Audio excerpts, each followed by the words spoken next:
আমার হচ্ছে এদিকে একটু আজান দিচ্ছে, তো আমি একটু পরে শুরু করতেছি। হ্যাঁ, ঠিক আছে ভাইয়া, ঠিক একটু পরে শুরু করতেছি ভাইয়া। জি।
আচ্ছা, আজান শেষ হয়েছে আমার এদিকে। সো আসসালামু আলাইকুম সবাইকে। আমার নাম সাজ্জাদ হোসেন রোজেন। আমি ইলেকট্রিক্যাল ডিপার্টমেন্টে আছি, বুয়েটে ফাইনাল ইয়ারে।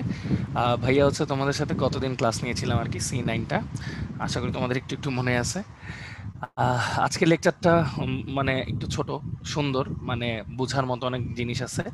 আজকে হচ্ছে আমরা মোটামুটি পর্যায়ভিত্তিক ধর্ম যেগুলো আছে সেগুলাকে কেন পর্যায়ভিত্তিক ধর্ম বলা হয়, কি কি ব্যতিক্রম কাজ করে, এটার মধ্যে কি কি আছে, এসব জিনিসপত্র নিয়ে একটু আলোচনা করব আর কি আমরা। হ্যাঁ, সো আশা করি আজকের ক্লাসটাও হচ্ছে আমরা বুঝতে পারবো সবাই। সো সবাই হচ্ছে আমাকে প্রথমে একটু জানিয়ে দাও যে হচ্ছে আমার কথাটা ঠিকঠাক মতো শোনা যাচ্ছে কিনা, লাউড অ্যান্ড ক্লিয়ার। হ্যাঁ, একটু চ্যাট বক্সে একটু ভাইয়াকে জানায় দাও। আচ্ছা, হ্যাঁ, ঠিক আছে, থ্যাংক ইউ। সো ধন্যবাদ সবাইকে। সো এই তো আজকে হচ্ছে আমরা এভাবে ইন্টারাকশন করব আবার, যে হচ্ছে আহ, যে কোনো ভাইয়াকে যে কোনো কোয়েশ্চেন থাকলে আমরা চ্যাট বক্সে করব। আর যদি এই টপিক রিলেটেড এক্সট্রা আরো কিছু কিছু জানতে চাও, বা একটা টপিক মিস গেছে, ভাইয়া সামনে চলে গেছি, সো হচ্ছে এটা যদি কিউএনএ তে একটু কোয়েশ্চেনটা করো তাহলে একটু বেটার হয়। হ্যাঁ, আচ্ছা, আজকে কিউএনএ তে তোমাদের আজমল ভাইয়া আছে। সো আজমল ভাইয়া হচ্ছে তোমাদের পরিচয়টা দিবে, তারপর হচ্ছে আমি ক্লাসটা শুরু করতেছি। হ্যাঁ, আজমল আসসালামু ভাইয়া। আলাইকুম, আমি আজমল ফুয়াদ। আজকে তোমাদের সাথে কিউএনএ তে থাকবো। তো ভাইয়া চেষ্টা করে কিউএনএ তে রিলেভেন্ট কোশ্চেন করার জন্য আজকের টপিক সম্বন্ধে আমি ইনশাআল্লাহ সবগুলোর আনসার দেওয়ার চেষ্টা করবো। ভাইয়া আসসালামু আলাইকুম। ভাইয়া শুরু ধন্যবাদ। করেন। Thank you so much Ajmal ভাইয়া। সো চলো আমরা হচ্ছে স্টার্ট করি। আজকে C10 এর লেকচারের মেইন পার্টটাই হচ্ছে আমাদের পর্যাবৃত্ত ধর্ম নিয়ে আমরা পড়বো। সো চলো আমরা স্টার্ট করি। দেখো, পর্যাবৃত্ত ধর্ম, পর্যাবৃত্ত ধর্ম বলতে কি বোঝায় আসলে? হ্যাঁ, পর্যাবৃত্ত ধর্ম বলতে বোঝায় যে হচ্ছে, মনে করো যে ধর্মটা পর্যায়ক্রমে আবর্তিত হয়।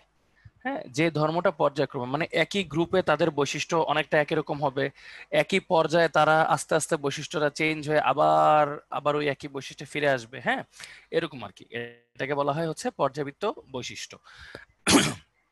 যেমন একটু যদি উদাহরণ দিই, সাপোজ আমার কাছে আছে সোডিয়াম, তারপর আছে ম্যাগনেসিয়াম, এভাবে যেতে যেতে থাকে হচ্ছে ক্লোরিন, আর্গন।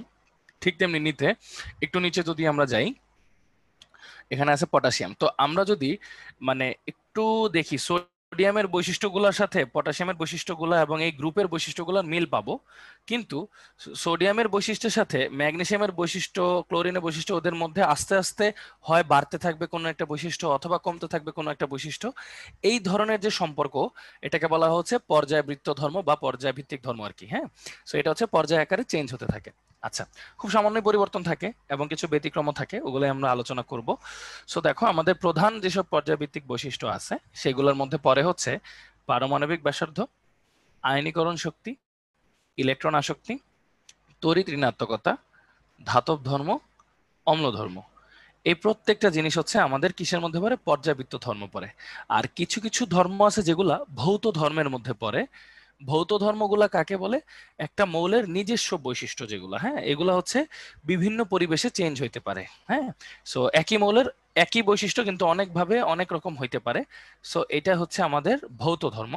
তো আমরা আজকে আর কি পর্যাবৃত্ত ধর্ম আর ভৌত ধর্মটাকে একটু আলাদা করব। সো চলো আমরা প্রত্যেকটা সম্পর্কে জানতে পারি। স্টার্ট করি, শোনা।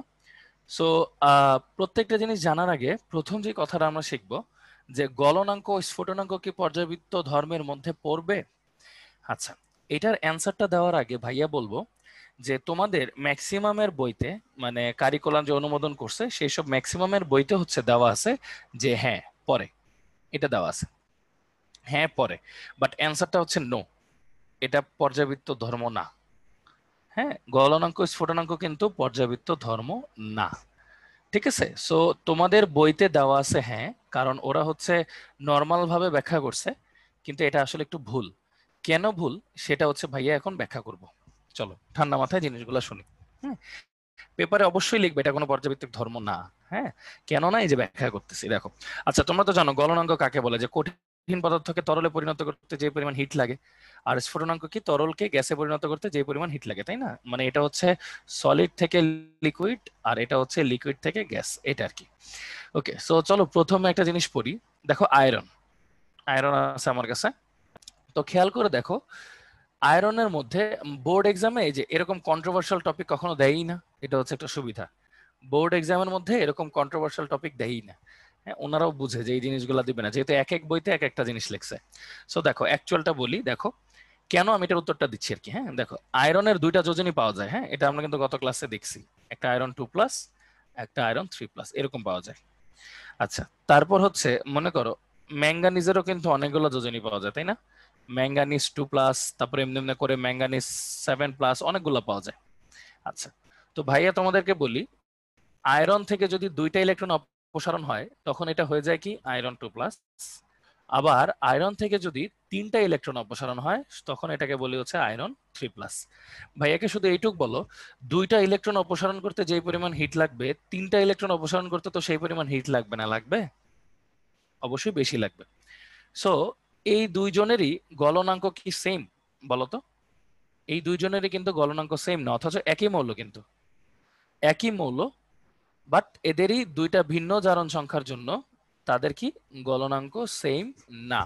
হ্যাঁ, সো আমরা পর্যাবৃত্ত ধর্ম বলতে কি বুঝি? যেটা নিজেদের মধ্যে পরিবর্তন হয় না, নিজেদের মধ্যে যে ধর্মটা পরিবর্তন হয় সেটাকে বলা হয় ভৌত ধর্ম, সেটাকে বলা হয় হচ্ছে ভৌত ধর্ম।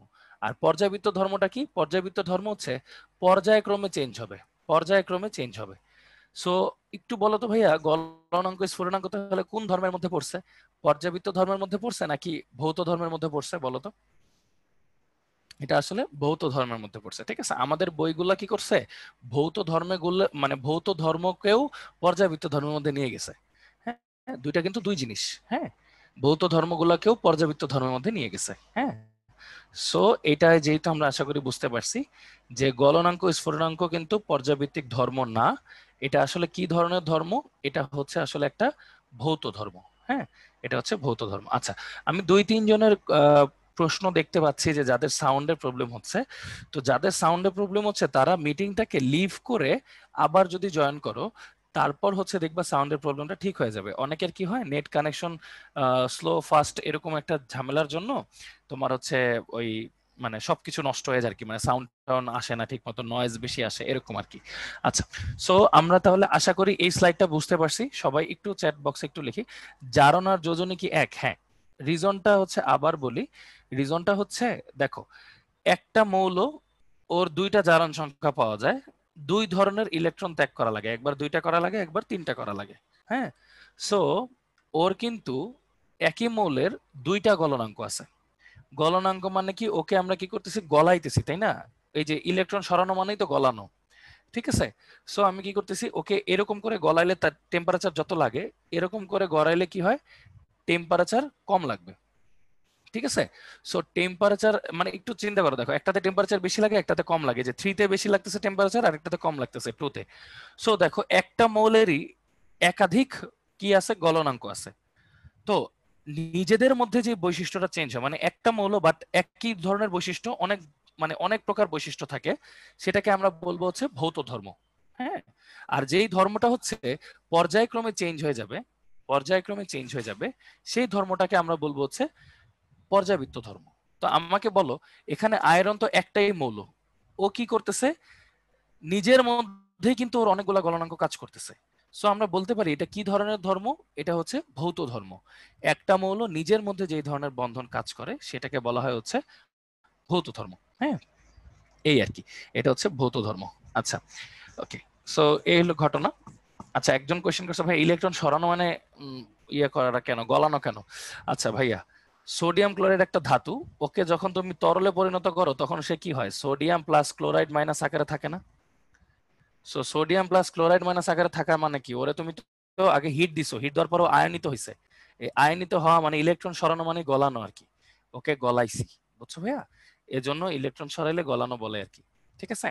আচ্ছা, তো আশা করি আমরা বুঝতে পারছি যে এটা আসলে কি ধরনের ধর্ম। এটা আসলে ভৌত ধর্ম, মানে নিজস্ব ধর্ম এটা। হ্যাঁ, এটা আসলে বহুত মানে এই জিনিসটা হচ্ছে ভৌত ধর্ম হিসেবে কাজ করে।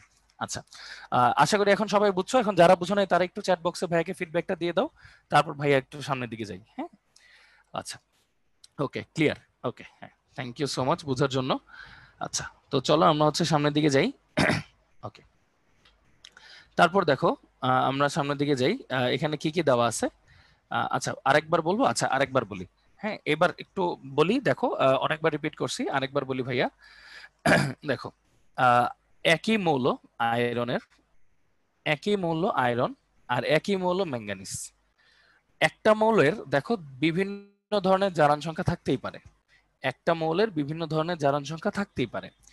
সো বিভিন্ন ধরনের জারণ সংখ্যা কখন হয়, ইলেকট্রন যদি আমরা ভিন্ন পরিমাণে সরাই তখন হচ্ছে তাদের জারণ সংখ্যার চেঞ্জ আসে। দুইটা ইলেকট্রন সরাইতে যে পরিমাণ শক্তি লাগবে, তিনটা সরাইতে আর একটু বেশি লাগবে। সো আমরা বলতে পারি একটা আয়রনেরই ভিন্ন ধরনের গলনাঙ্ক পাওয়া যায়। সো নিজেদের মধ্যে যে বৈশিষ্ট্যটার ভিন্নতা পাওয়া যায় সেটাকে বলা হয় ভৌত ধর্ম। ঠিক আছে? আর পর্যায়ভিত্তিক ধর্ম কি, যেটা প্রত্যেকের মধ্যে আস্তে আস্তে করে বাড়বে অথবা কমবে এইটা। কিন্তু ও যেহেতু নিজেদের মধ্যেই চেঞ্জ হইতেছে, সো এটাকে আমরা বলবো কি ভৌত ধর্ম। তাই আমরা বলবো গলনাঙ্ক ও স্ফুটনাঙ্ক হচ্ছে ভৌত ধর্মের মধ্যে পড়ে। ওকে, গলনাঙ্ক আর স্ফুটনাঙ্ক হচ্ছে ভৌত ধর্মের মধ্যে পড়ে। সো এই বইগুলাতে কি করছে, তোমাদের যে ইয়া আছে বইগুলাতে, মানে কয়েকটা বইগুলাতে ভৌত ধর্ম আর পর্যাবৃত্ত ধর্মকে সেম ধরছে। মানে তোমরা ছোট মানুষ এজন্য সেম ধরছে, আসলে এটা যে তারা ভুল করতেছে সেই জিনিসটা তারা এডিট করে নাই। হ্যাঁ, এইটা আর কি। তো এটা একটু মাথায় রেখো, এক্সামে দিবা এটা ভৌত ধর্ম। আচ্ছা, তো চলো এবার আশা করি একদম ভালো মতো সব লাস্ট পর্যন্ত রিপিট করছি। হ্যাঁ, আচ্ছা, thank you so much. Okay, so তারপর দেখো পারমাণবিক ব্যাসার্ধ, এই যে প্রথমটাতে আমরা আসলাম। হ্যাঁ, তো পারমাণবিক ব্যাসার্ধ হচ্ছে অনেক প্রকারের আছে, তো আমরা আসলে নর্মাল এই তিনটা পড়বো, তারপর আয়নিক ব্যাসার্ধটা পড়বো। তো দেখো কি কি ব্যাসার্ধের মধ্যে কাজ করে ভাইয়া। একটা হচ্ছে ধাতব ব্যাসার্ধ, একটা হচ্ছে ভ্যান ডার ওয়ালস ব্যাসার্ধ, আর একটা হচ্ছে সমযোজী ব্যাসার্ধ। তো ভ্যান ডার ওয়ালস ব্যাসার্ধ নামটা তোমরা শোনো নাই, তোমাদেরকে জাস্ট এমনি জিজ্ঞেস করি, বলো তো ভ্যান ডার ওয়ালস বন্ধনটা কতটা দুর্বল তোমাদের মনে হয়, অনেক দুর্বল নাকি শক্তিশালী? তোমাদের কি মনে হয় ভ্যান ডার ওয়ালস মানে জিনিসটা? অনেক দুর্বল, এক্স্যাক্টলি, অনেক দুর্বল। আচ্ছা, এবার বলি ভ্যান ডার ওয়ালসকে সহজে সংজ্ঞায়িত করার জন্য আমরা বলি যে দুইটা নিষ্ক্রিয় অণুর মধ্যে যে বন্ধন থাকে, চিন্তা করো নিষ্ক্রিয় অণুর মধ্যে কিন্তু খুবই দুর্বল বন্ধন থাকে। হ্যাঁ, আমরা তো জানি থাকে না, বাট অবশ্যই থাকে। যদি না থাকতো তাহলে তো তারা একজন থাকতো বাংলাদেশে, একজন থাকতো নাসায়, এরকম থাকতো না? তো এরকম তো আর থাকে না, তাই না?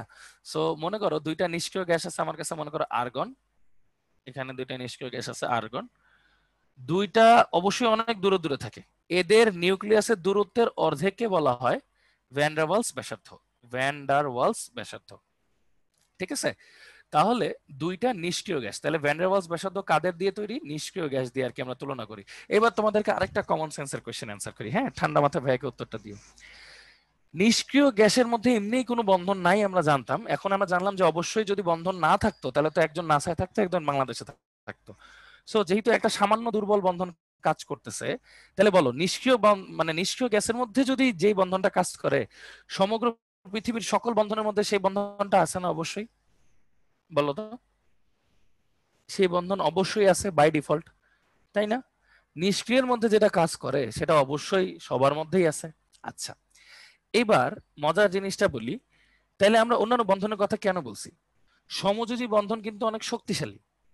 যখন একটা যৌগের মধ্যে সমযোজী বন্ধন আর ভ্যান ডার ওয়ালস বন্ধন দুইটা একসাথে থাকে, ভ্যান ডার ওয়ালস বন্ধনের মান তো অনেক ছোট, তো এই জন্য আমরা ওটাকে কি বলি, শুধু সমযোজী বন্ধনই বলি। ভ্যান ডার ওয়ালস বন্ধনটা আর উল্লেখ করি না, কারণ সমযোজীর মান অনেক বেশি। হ্যাঁ, এই আর কি, ইগনোর করতে পারি। আচ্ছা, আর আর্গনের ক্ষেত্রে তো আর ইগনোর করার কিছুই নাই, নিষ্ক্রিয় গ্যাসের ক্ষেত্রে। হ্যাঁ, সো এই জন্য আমরা ইগনোর করতে পারি না। আচ্ছা, সমযোজী ব্যাসার্ধ কোনটা? দুইটা মৌল যদি একজন আরেকজনের সাথে সমযোজী বন্ধনে আবদ্ধ থাকে, সমযোজী বন্ধন মানে তো বুঝছো ওভারল্যাপ করে, তাই না? ওভারল্যাপ করে, ওভারল্যাপ করে, তখন আমরা তাকে বলি হচ্ছে সমযোজী বন্ধন। আর এইটার মধ্যে যে ব্যাসার্ধটা থাকে সেটা হচ্ছে সমযোজী ব্যাসার্ধ। আমরা সমযোজী বন্ধন নিয়ে পড়বো নেক্সট ক্লাসে আমাদের আছে। তো জাস্ট আমরা ব্যাসার্ধটা পড়লাম। ব্যাসার্ধটা কি? দুইটা নিউক্লিয়াসের মধ্যবর্তী দূরত্বের অর্ধেক, এটা হচ্ছে সমযোজী ব্যাসার্ধ। আচ্ছা, আরেকটা হচ্ছে ধাতব ব্যাসার্ধ। ধাতব ব্যাসার্ধ কি? বন্ধন আমাদের নেক্সট ক্লাসে। হ্যাঁ, বন্ধন নিয়ে দয়া করে কি হচ্ছে এখন আমার কাছে জানতে চাও না, কারণ কি, তাহলে নেক্সট ক্লাসে আমাদের টপিক থাকবে না আর পড়ানোর। হ্যাঁ, আচ্ছা, ওকে, তাইলে আসি ধাতব ব্যাসার্ধ। ধাতব ব্যাসার্ধ হচ্ছে দুইটা ধাতুর মধ্যে যেই দূরত্ব আর কি, সহজ কথা। এখন কথা হচ্ছে ধাতব ব্যাসার্ধের মধ্যেও কিন্তু হালকা একটু দূরত্ব থাকে, হালকা, ওই যে একটু একটু বিকর্ষণ করে যেহেতু, সো ওদের দুইটা নিউক্লিয়াসের মধ্যবর্তী দূরত্বের অর্ধেককে বলা হয় ধাতব ব্যাসার্ধ। ঠিক আছে, ধাতব ব্যাসার্ধ। সো চলো একটা ছোট্টখাট্ট রিভিউ করি। ছোট্টখাট্ট একটা রিভিউ করি, ঠান্ডা মাথায় শুনি। চলো, ওকে, সবাই তাহলে প্রস্তুত? আরেকবার রিভিউ করতেছি। হ্যাঁ, ভ্যান ডার ওয়ালস ব্যাসার্ধ কাদের জন্য? শুধুমাত্র নিষ্ক্রিয় গ্যাসের জন্য। আর নিষ্ক্রিয় গ্যাসের অণুগুলো অনেক দূরে দূরে থাকে, অনেক দূরে দূরে থাকে। তাহলে তাদের দুইটা অণুর মধ্যবর্তী দূরত্বের অর্ধেক, মানে কেন্দ্রের মধ্যবর্তী দূরত্বের অর্ধেককে বলা হয় হচ্ছে ভ্যান ডার ওয়ালস ব্যাসার্ধ। সমযোজী ব্যাসার্ধ কাকে বলে? দুইটা মৌল যখন একটা বন্ধনে আবদ্ধ হয় তখন তাদের মধ্যবর্তী দূরত্বের অর্ধেককে বলা হয় সমযোজী ব্যাসার্ধ, মানে সমযোজী বন্ধনে যদি তারা থাকে। আর লাস্টে থাকলে হচ্ছে ধাতব ব্যাসার্ধ। হ্যাঁ, তো ধাতব ব্যাসার্ধের মধ্যে কাকে বলে? দুইটা ধাতু ওই যে যখন ধাতব বন্ধনে থাকে তখন তাদের দূরত্ব একটু থাকে হালকা, ওইটার দুইটা নিউক্লিয়াসের মধ্যবর্তী দূরত্বের অর্ধেককে বলা হয় ধাতব ব্যাসার্ধ। ওকে, দুইটা দূরত্বের মধ্যবর্তীকে বলা হয় হচ্ছে ধাতব ব্যাসার্ধ। এই হইলো আমাদের ঘটনা। সো আশা করি আমরা এখন পার্থক্যটাকে সবাই বুঝতে পারছি। একটু চ্যাট বক্সে যদি একটু বলতো সবাই, আশা করি পার্থক্যটা এখন বুঝতে পারছি। হ্যাঁ, আচ্ছা, ওকে। সো দেখি তোমরা আসলে কতটুকু ক্লিয়ার হইছো, এটা আমি বুঝতে পারবো কোথায় জানো? এই যে এই পরেরটায়। হ্যাঁ, এই পরেরটায় আমরা বুঝতে পারবো যে কোথায় কি আছে। সো দেখো, এইটা হচ্ছে ভাইয়া দিচ্ছি, ওপেন করে দিচ্ছি, লঞ্চ করে দিচ্ছি। দেখো অ্যান্সারটা দিয়ে দাও সবাই, কুইক কুইক। চিন্তা করো, ব্যাসার্ধর মান বেশি চাইছে কিন্তু, হ্যাঁ, শক্তির কথা বলে নাই।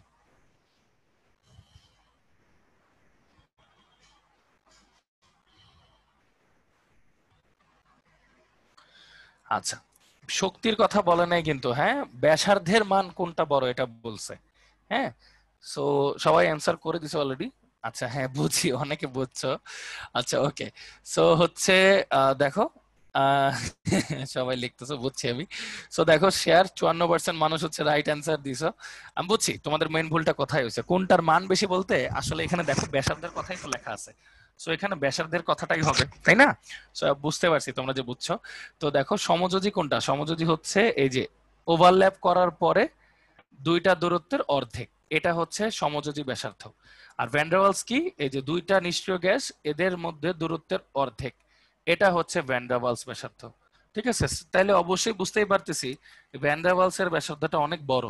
হ্যাঁ, আমি বুঝছি তোমরা কোন জিনিসে ভুলটা করছো, তোমরা মানটা ভাবছো। হ্যাঁ, আচ্ছা, তো এটা হচ্ছে ভ্যান ডার ওয়ালস ব্যাসার্ধ হবে বড়। হ্যাঁ, আচ্ছা, আশা করি আমরা এটা বুঝছি।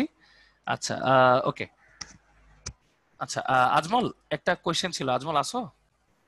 জি ভাই, আছি।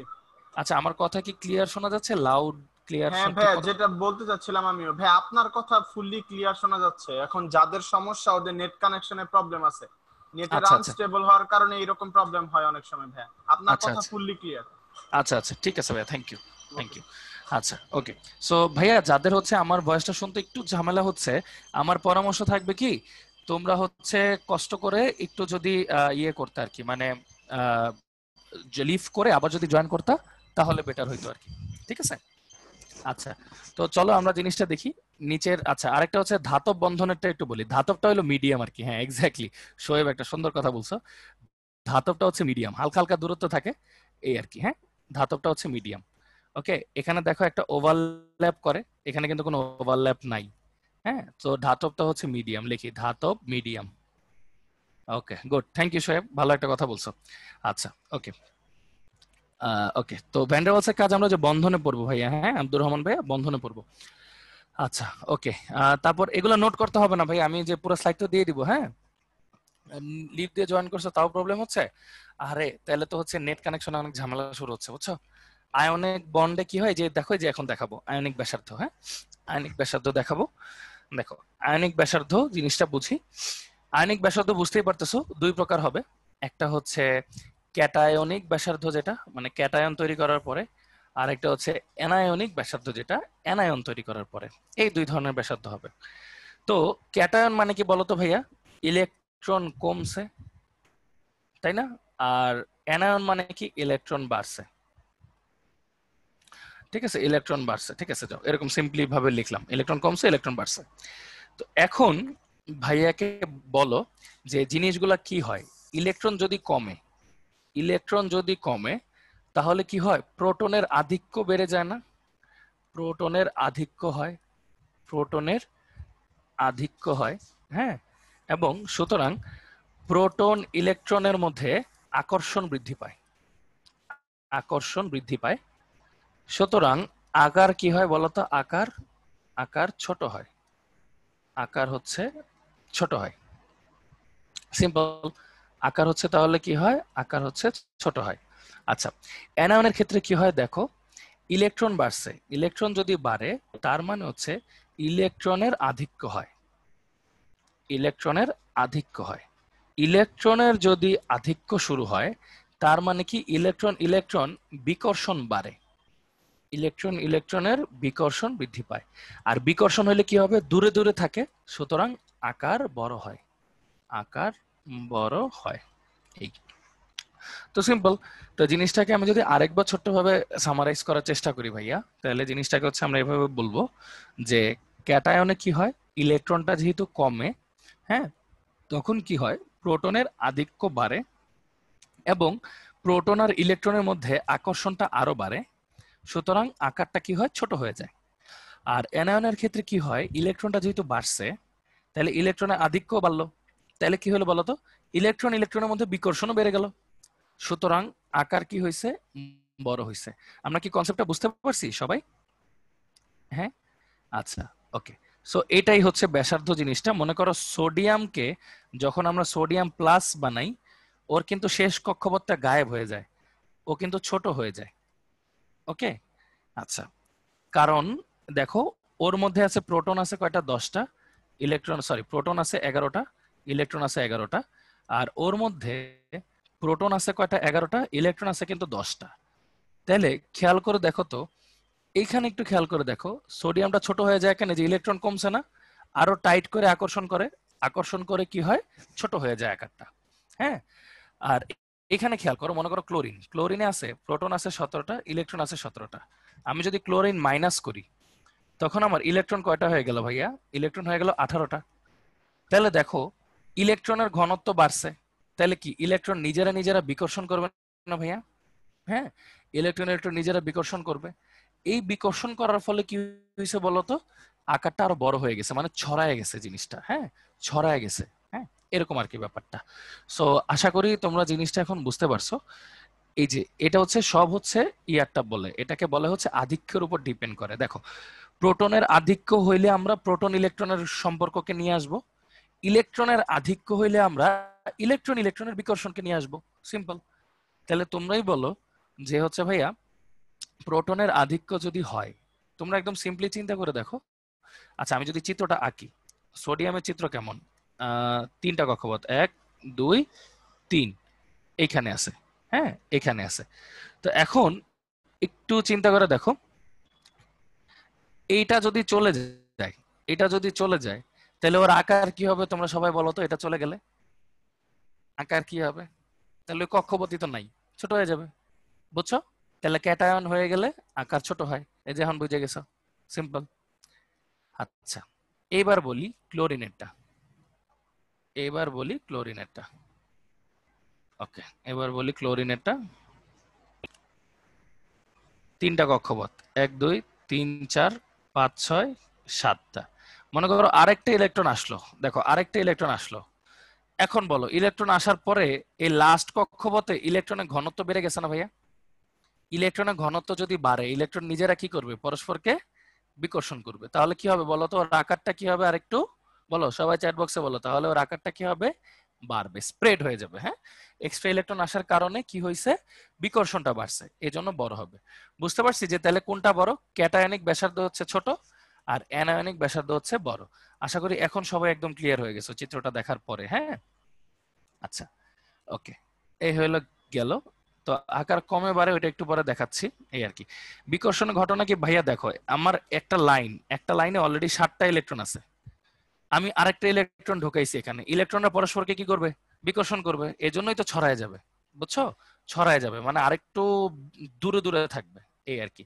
সো এটা হচ্ছে ক্যাটায়নিক, এই যে ইলেকট্রন বের হয়ে গেছে, আর এটা হচ্ছে অ্যানায়নিক, নেগেটিভ ইলেকট্রন ঢুকছে। ঠিক আছে, আশা করি এখন আমরা সবাই বুঝতে পারছি। হ্যাঁ, আচ্ছা, ওকে। তো চলো ভাইয়া সামনের দিকে যাই।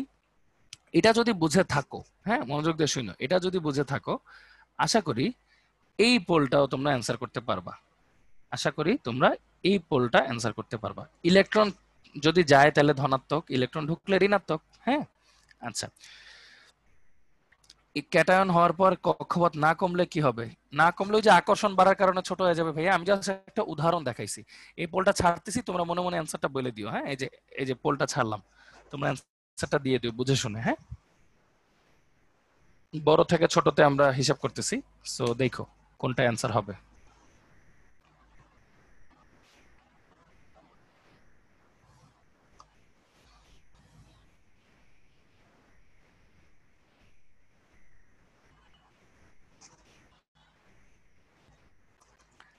আচ্ছা, তো সবাই মোটামুটি বেশ ভালো অ্যান্সার দিচ্ছ। আর একটু সময় দিচ্ছি, তোমরা একটু কষ্ট করে অ্যান্সারটা দিয়ে দাও। আমি জানি এ আর বি এর মধ্যে কনফিউশন লাগবে, এটা 100% শিওর আমি। হুম, এটা আমি জানি। বাট দেখি কতজন ঠিক অ্যান্সার দাও আর কতজন ভুল অ্যান্সার দাও। হ্যাঁ, আচ্ছা, তো ভাইয়া হচ্ছে আর 10 সেকেন্ড রাখবো, মানে মোট 1 মিনিট রাখবো আর কি। তোমরা সবাই একটু জলদি জলদি অ্যান্সারটা দিয়ে দিলে খুশি হই। হ্যাঁ, আচ্ছা,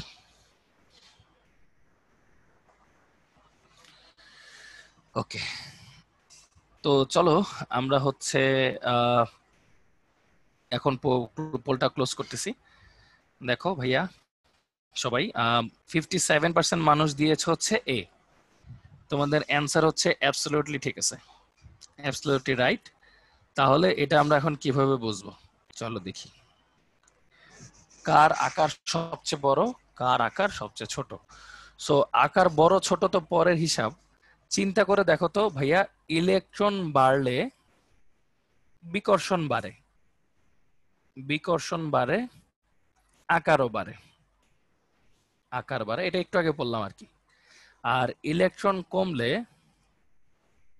বিকর্ষণ কমে। একটু দাঁড়াও, ইলেকট্রন কমলে হচ্ছে বিকর্ষণ কমে, আকর্ষণ বাড়ে, তাই তো? আকর্ষণ বাড়ে, সুতরাং হচ্ছে আকার কমে, আকার কমে।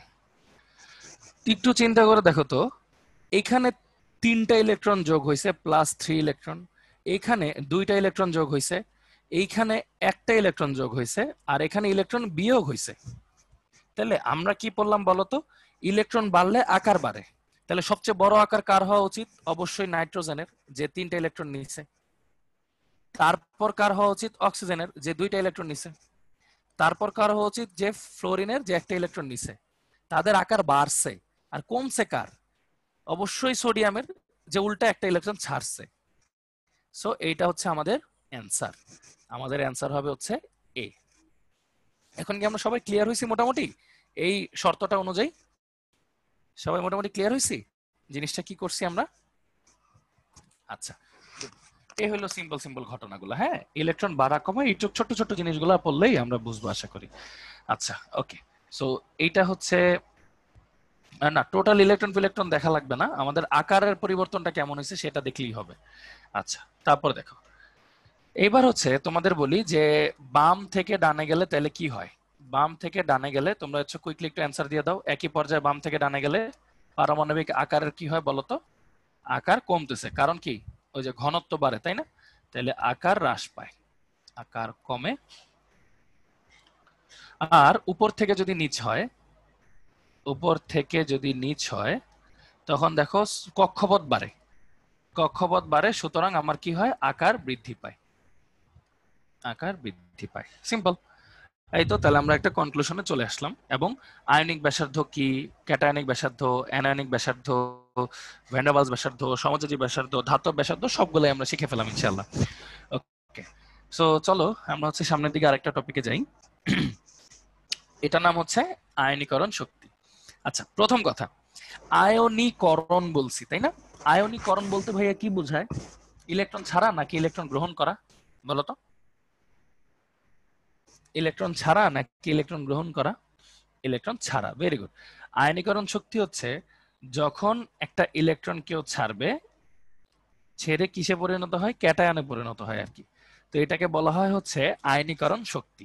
তো একটা ইলেকট্রন ছাড়লে, মানে প্রথম ইলেকট্রনটা ছাড়লে এটাকে বলা হয় প্রথম আয়নীকরণ শক্তি, আয়নীকরণ শক্তি। তারপর হচ্ছে ওইটা থেকে যদি আবার আরেকটা ইলেকট্রন সরাই তখন ওটাকে বলবো হচ্ছে আমরা দ্বিতীয় আয়নীকরণ শক্তি। একটু ভুল লিখছি, দাঁড়াও, হ্যাঁ, আরেকটা ইলেকট্রন সরাই তখন আমরা এটাকে বলবো হচ্ছে দ্বিতীয় আয়নীকরণ শক্তি, মানে দ্বিতীয় ইলেকট্রন সরাইতে যে শক্তি ওইটাকে বলবো দ্বিতীয় আয়নীকরণ শক্তি। সেই রকম আর কি, সিম্পল সিম্পল জিনিস। আচ্ছা, তো চলো আমরা হচ্ছে একটা আঁকি, মানে একটা পর্যায়ে আঁকি। Sodium, magnesium, aluminium, dot dot dot dot dot, sulphur, chlorine. এই, এটা হচ্ছে বাম থেকে ডান। আয়নীকরণ শক্তি মানে হচ্ছে একমল ধাতুকে বা একমল পদার্থকে আয়নে পরিণত করতে, মানে একটা ইলেকট্রন সরিয়ে আয়নে পরিণত করতে যে পরিমাণ শক্তি লাগে তাকে বলা হয় হচ্ছে আয়নীকরণ শক্তি। আয়নীকরণ মানে আয়নে পরিণত করণে শক্তি, ঠিক আছে? আচ্ছা, তো গেল বাম থেকে ডানে গেলে কি হয়, চলো আমরা একটু জিনিসগুলা পড়ি। এবার দেখো, ভাইয়াকে বললো যে সোডিয়ামকে পুরোপুরি নিষ্ক্রিয় হইতে কয়টা ইলেকট্রন ত্যাগ করা লাগবে? একটা। ম্যাগনেসিয়ামকে ত্যাগ করা লাগবে কয়টা? দুইটা। অ্যালুমিনিয়ামকে ত্যাগ করা লাগবে তিনটা। সালফারকে ত্যাগ করা লাগবে ছয়টা। এতে কি আয়নে পরিণত হয়? হ্যাঁ ভাইয়া, এই যে দেখতেই পাচ্ছ আয়নে পরিণত হয়। আর ক্লোরিনে কয়টা লাগবে? সাতটা। তাইলে বলো তো সবচেয়ে বেশি আয়নে পরিণত করতে শক্তি কোথায় দেওয়া লাগবে? কাকে দেওয়া লাগবে বলো তো? ক্লোরিনকে দেওয়া লাগবে। এজন্য এত শক্তি ক্লোরিনের নাই, এজন্য ক্লোরিন উল্টা ইলেকট্রন গ্রহণ করে।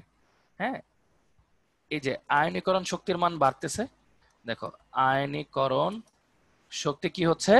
বৃদ্ধি পাচ্ছে, বৃদ্ধি পাচ্ছে। আয়নীকরণ শক্তি হচ্ছে বৃদ্ধি পাচ্ছে। তো এই যে আয়নীকরণ শক্তি যে বৃদ্ধি পাচ্ছে, তো এই জন্য ঘটনাটা কি হয়েছে খেয়াল করে দেখো। আমরা বুঝতেই পারতেছি ক্লোরিনের আয়নীকরণ শক্তি সবচেয়ে বেশি হওয়াতে ক্লোরিন কি করে? ক্লোরিন হচ্ছে ইলেকট্রন উল্টা গ্রহণ করে। হ্যাঁ, ইলেকট্রন উল্টা গ্রহণ করে। ইমরান ভাইয়া একটু উপরের দিকে তাকালে দেখবা প্লাস হয় নাকি মাইনাস হয়। এই যে দেখো ভাইয়া, ইলেকট্রন ত্যাগ করলে প্লাস হয়। হ্যাঁ, ইলেকট্রন ত্যাগ করলে প্লাস হয়। দেখো, সো আমরা কি বলতে পারি যে হচ্ছে আয়নীকরণ শক্তি কি হয়? বাম থেকে ডানে গেলে বৃদ্ধি পায়। তাহলে উপর থেকে নিচে গেলে কি হবে বলতো? উপর থেকে নিচে গেলে মনে করো লিথিয়াম ছিল আর আমার কাছে ফ্রান্সিয়াম আছে, কমবে। কেন কমবে জানো? বলো তো কেন কমবে? কেন কমবে বলতে পারবা? ওই যে কক্ষপথ বাড়তেছে, যে আকার বাড়তেছে, এজন্য ওই আকর্ষণটা কম, শেষ কক্ষপথের আকর্ষণটা কম, এজন্য ইজিলি বের করা যায়। ঠিক আছে? আচ্ছা, এখানে একটা কথা লিখে রাখি, আচ্ছাদন প্রভাব কম, আচ্ছাদন প্রভাব কম, এই আর কি। আচ্ছাদন প্রভাব বেশি, সরি, আচ্ছাদন প্রভাব বেশি এজন্য কমবে। তো এই জিনিসটা আমি লাস্টে ব্যাখ্যা করব। তো তার আগে আমি একটা জিনিস বলি। মনে করো লিথিয়ামের কক্ষপথ তো একটা, ফ্রান্সিয়ামের কক্ষপথ হচ্ছে 7টা। তো চিন্তা করো কেন্দ্রের সাথে লাস্ট ইলেকট্রনের আকর্ষণ কোথায় বেশি, লিথিয়ামে না ফ্রান্সিয়ামে বলো তো? অবশ্যই লিথিয়ামে বেশি। গুড। এজন্য ওর থেকে ইলেকট্রন সরাইতে কষ্ট, কিন্তু ফ্রান্সিয়ামে তো আকর্ষণ তেমন নাই বললেই চলে, এজন্য ফ্রান্সিয়ামে ইজিলি সরানো যায়। তাই কি হয়? শক্তি কমতেছে। আচ্ছা, আশা করি আমরা এই স্লাইডটা বুঝতে পারছি, সবাই বুঝছি আমরা এই জিনিসটা। আচ্ছা, ওকে, গুড, থ্যাংক ইউ, আশা করি বোঝার জন্য ধন্যবাদ। আচ্ছা, তো চলো আমাদের এখানেও কয়েকটা জিনিসপত্র আছে বোঝানোর মতো, সো চলো এগুলো একটু বুঝি। আচ্ছা, ওকে, সো চলো তারপর দেখি। প্রথম আয়নীকরণ বিভবের মান সর্বদাই দ্বিতীয় আয়নীকরণ বিভব অপেক্ষা কম হয় কেন? হ্যাঁ, প্রথম আয়নীকরণ বিভবের মান, আদিবা কোনটা রিপিট করবো তুমি একটু বলো। আমি তো এখানে এখানে কি বলছি যে ভাইয়া দেখো, নিষ্ক্রিয় গ্যাস হইতে হলে কি করতে হয়, সোডিয়ামের একটা ইলেকট্রন ত্যাগ করতে হয়, ক্লোরিনের ত্যাগ করতে হবে 7টা। তাহলে বাম থেকে ডানে গেলে দেখো 7টা ত্যাগ করতে বেশি শক্তি লাগে না, এজন্য বাম থেকে ডানে শক্তি বাড়ে, আর উপর থেকে নিচে গেলে শক্তি কমে। কেন কমে? লিথিয়ামের ইলেকট্রনটা নিউক্লিয়াসের কাছাকাছি, এজন্য আকর্ষণ বেশি, ত্যাগ করতে কষ্ট লাগে বেশি। আর ফ্রান্সিয়ামেরটা অনেক দূরে, এজন্য ইজিলি ত্যাগ করানো যায়। আর বিভব মানেই শক্তি, শক্তি মানেই বিভব আর কি। হ্যাঁ, এই আর কিচ্ছু না, এই বিভব মানেই শক্তি, শক্তি মানেই বিভব। আচ্ছাদন প্রভাব একদম লাস্টে পড়াবো ভাইয়া, হ্যাঁ, আচ্ছাদন প্রভাব একদম লাস্টে পড়াবো, একদম লাস্টে আছে, সমস্যা নেই।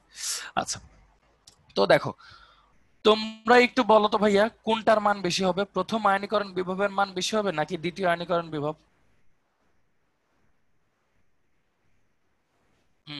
ভেরি গুড, এই তো, এটা হচ্ছে প্রথম, তারপর এটা থেকে আবার ইলেকট্রন সরানো, এটা হচ্ছে দ্বিতীয়। আচ্ছা, সিম্পল কথা, এটা বুঝলেই বোঝা যায় যে প্রথমে যখন একবার ইলেকট্রন সরায় ফেললাম তখন কিন্তু ওর আকার অলরেডি ছোট হয়ে গেছে, মানে ও চার্জ ঘন হয়ে গেছে, তাই না? চার্জ ঘন হয়ে গেছে। যখন আমি আরেকটা সরাইতে যাই তখন শক্তি কি লাগবে, তুলনামূলক বেশি লাগবে, তাই না? শক্তি তুলনামূলক বেশি লাগবে, বেশি লাগবে। সো সুতরাং আমরাই বলতেছি যে দ্বিতীয়টা ইজ গ্রেটার দেন প্রথমটা, মানে দ্বিতীয় আয়নীকরণ বিভব ইজ গ্রেটার দেন প্রথম আয়নীকরণ বিভব। ঠিক আছে, মানে জিনিসটা অনেকটা এরকম চিন্তা করো, ইয়ার ক্ষেত্রে সোডিয়ামের ক্ষেত্রে চিন্তা করো। সোডিয়াম মনে করো প্লাস হয়েছে, ফার্স্টে মনে করো সোডিয়াম প্লাস হয়েছে, সোডিয়াম প্লাস মানে কি, তার কিন্তু একদম নিষ্ক্রিয় গ্যাসের ইলেকট্রন বিন্যাস চলে আসছে। আমি যদি আরেকটা ইলেকট্রন সরাইতে যাই আমার অনেক হিট দেওয়া লাগবে না? অনেক কিন্তু হিট দেওয়া লাগবে। এই যে অনেক হিট দিলাম, তাহলে কি আমার প্রথমটাতে বেশি শক্তি লাগলো না দ্বিতীয়টাতে? অবশ্যই আমার দ্বিতীয়টাতে কিন্তু বেশি শক্তি লাগছে, বুঝতে পারছি? সো আর সহজভাবে যদি চিন্তা করো যে একটা ইলেকট্রন সরাইতে যত কষ্ট হয়, দুইটা সরাইতে অবশ্যই অনেক বেশি কষ্ট লাগবে। সো প্রথম আয়নীকরণ শক্তির চেয়ে অবশ্যই দ্বিতীয় আয়নীকরণ শক্তির মান বেশি হবে। বুঝতে পারছি আমরা এই জিনিসটা? এই জিনিসটা বুঝতে পারছি না? আচ্ছা, প্রথমটা অলওয়েজ কম হবে, দ্বিতীয়টা অলওয়েজ বেশি হবে, এই। আচ্ছা, ওকে, মনোজ জিনিসটা বোঝো নাই? আচ্ছা, তোমাকে একটু বলি, ঠান্ডা মাথায় শূন্য। সাপোজ আমার কাছে হচ্ছে ম্যাগনেসিয়াম আছে, ধরো ম্যাগনেসিয়াম আছে, ম্যাগনেসিয়ামে প্রোটন আছে কয়টা ভাইয়া? প্রোটন আছে 12টা, ইলেকট্রন আছে 12টা। তো একটু খেয়াল করো, এই ম্যাগনেসিয়ামকে যদি ম্যাগনেসিয়াম প্লাস করি তাহলে কি হবে বলতো? প্রোটন 12টাই থাকবে, ইলেকট্রন হয়ে গেছে 11টা। এখন কি ওর আকারটা কি কমছে না বাড়ছে বলো তো একটু? আকারটা কি হয়েছে ওদের মধ্যে? আকার কমছে, আকার কমছে, আর আকর্ষণ বাড়ছে, তাই না? আকর্ষণ বাড়লো। আকর্ষণ যদি বাড়ে, আমি যদি আরেকটা ইলেকট্রন সরাইতে যাই, আরেকটা ইলেকট্রন সরাইতে যাই, তাহলে আমার কি বেশি শক্তি দেওয়া লাগবে না আগের চেয়ে? বলতো, আগের চেয়ে তাহলে কি করা লাগবে? বেশি শক্তি দেওয়া লাগবে না? এটাই বলছি ভাইয়া, হ্যাঁ, আগের চেয়ে বেশি শক্তি দেওয়া লাগবে। কিভাবে আকার কমে একটু আগের স্লাইডে ভাইয়া দেখাইছি, যে প্রোটনের আধিক্য বেড়ে গেছে, প্রোটন আর ইলেকট্রন দুইজনকে আকর্ষণ করে আরো ছোট হয়ে যাবে, ছোট হয়ে যাবে, আকর্ষণের কারণে ছোট হয়ে যাবে। ঠিক আছে, সো কি হয়েছে দেখো, প্রথম আয়নীকরণ শক্তি কি অলওয়েজ কম লাগে, দ্বিতীয়টাতে অলওয়েজ বেশি লাগে, কারণ কি অলরেডি একটা ছোট জিনিসটাকে আমার আরো ভাঙতে হইতেছে, সো আমার আরো বেশি শক্তি লাগবে। এবার কি আমরা সবাই বুঝছি? একটু চ্যাট বক্সে লেখো তো সবাই, যেই দুই একজন বোঝো নাই আর কি তারাই লেখো, তাহলেই হবে। আচ্ছা, হ্যাঁ, ঠিক আছে, থ্যাংক ইউ সো মাচ সবাইকে বোঝার জন্য। আচ্ছা, তো একদম সিম্পল কথা। আর যদি এটাই মানে এটাই একদম সিম্পল কথা, এক্সামের টাইমে এক্সাম্পল এইভাবেই দিবা একদম, হ্যাঁ, ম্যাগনেসিয়ামটা যেটা দিছি না এইভাবে লিখো তাইলেই হবে, অথবা এই যে এম দিয়া যেটা লিখছি এইভাবে লিখলেই হবে, হ্যাঁ। আচ্ছা, ওকে, সো চলো আমরা সামনের দিকে যাই। এটা গেল আয়নীকরণ শক্তি। এবার তোমাদের কাছে এবার এটা কমন সেন্সের কোয়েশ্চেন, হ্যাঁ, ঠান্ডা মাথায় জিনিসটা অ্যান্সার করো, দেখি এটা পারো কিনা। এই নাও, লঞ্চ করলাম পোলটা, বুদ্ধি খাটায় অ্যান্সার করবা কিন্তু, হ্যাঁ।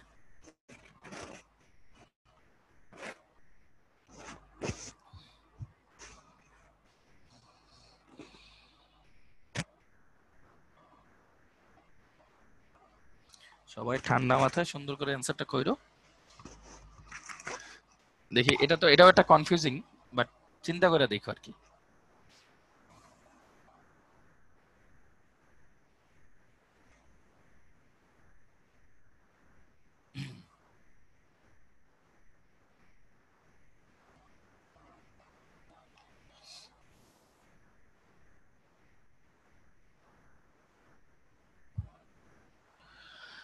আচ্ছা, ওকে। সো আমি হচ্ছে ম্যাক্সিমাম মানুষ অ্যান্সার দিয়ে দিছো।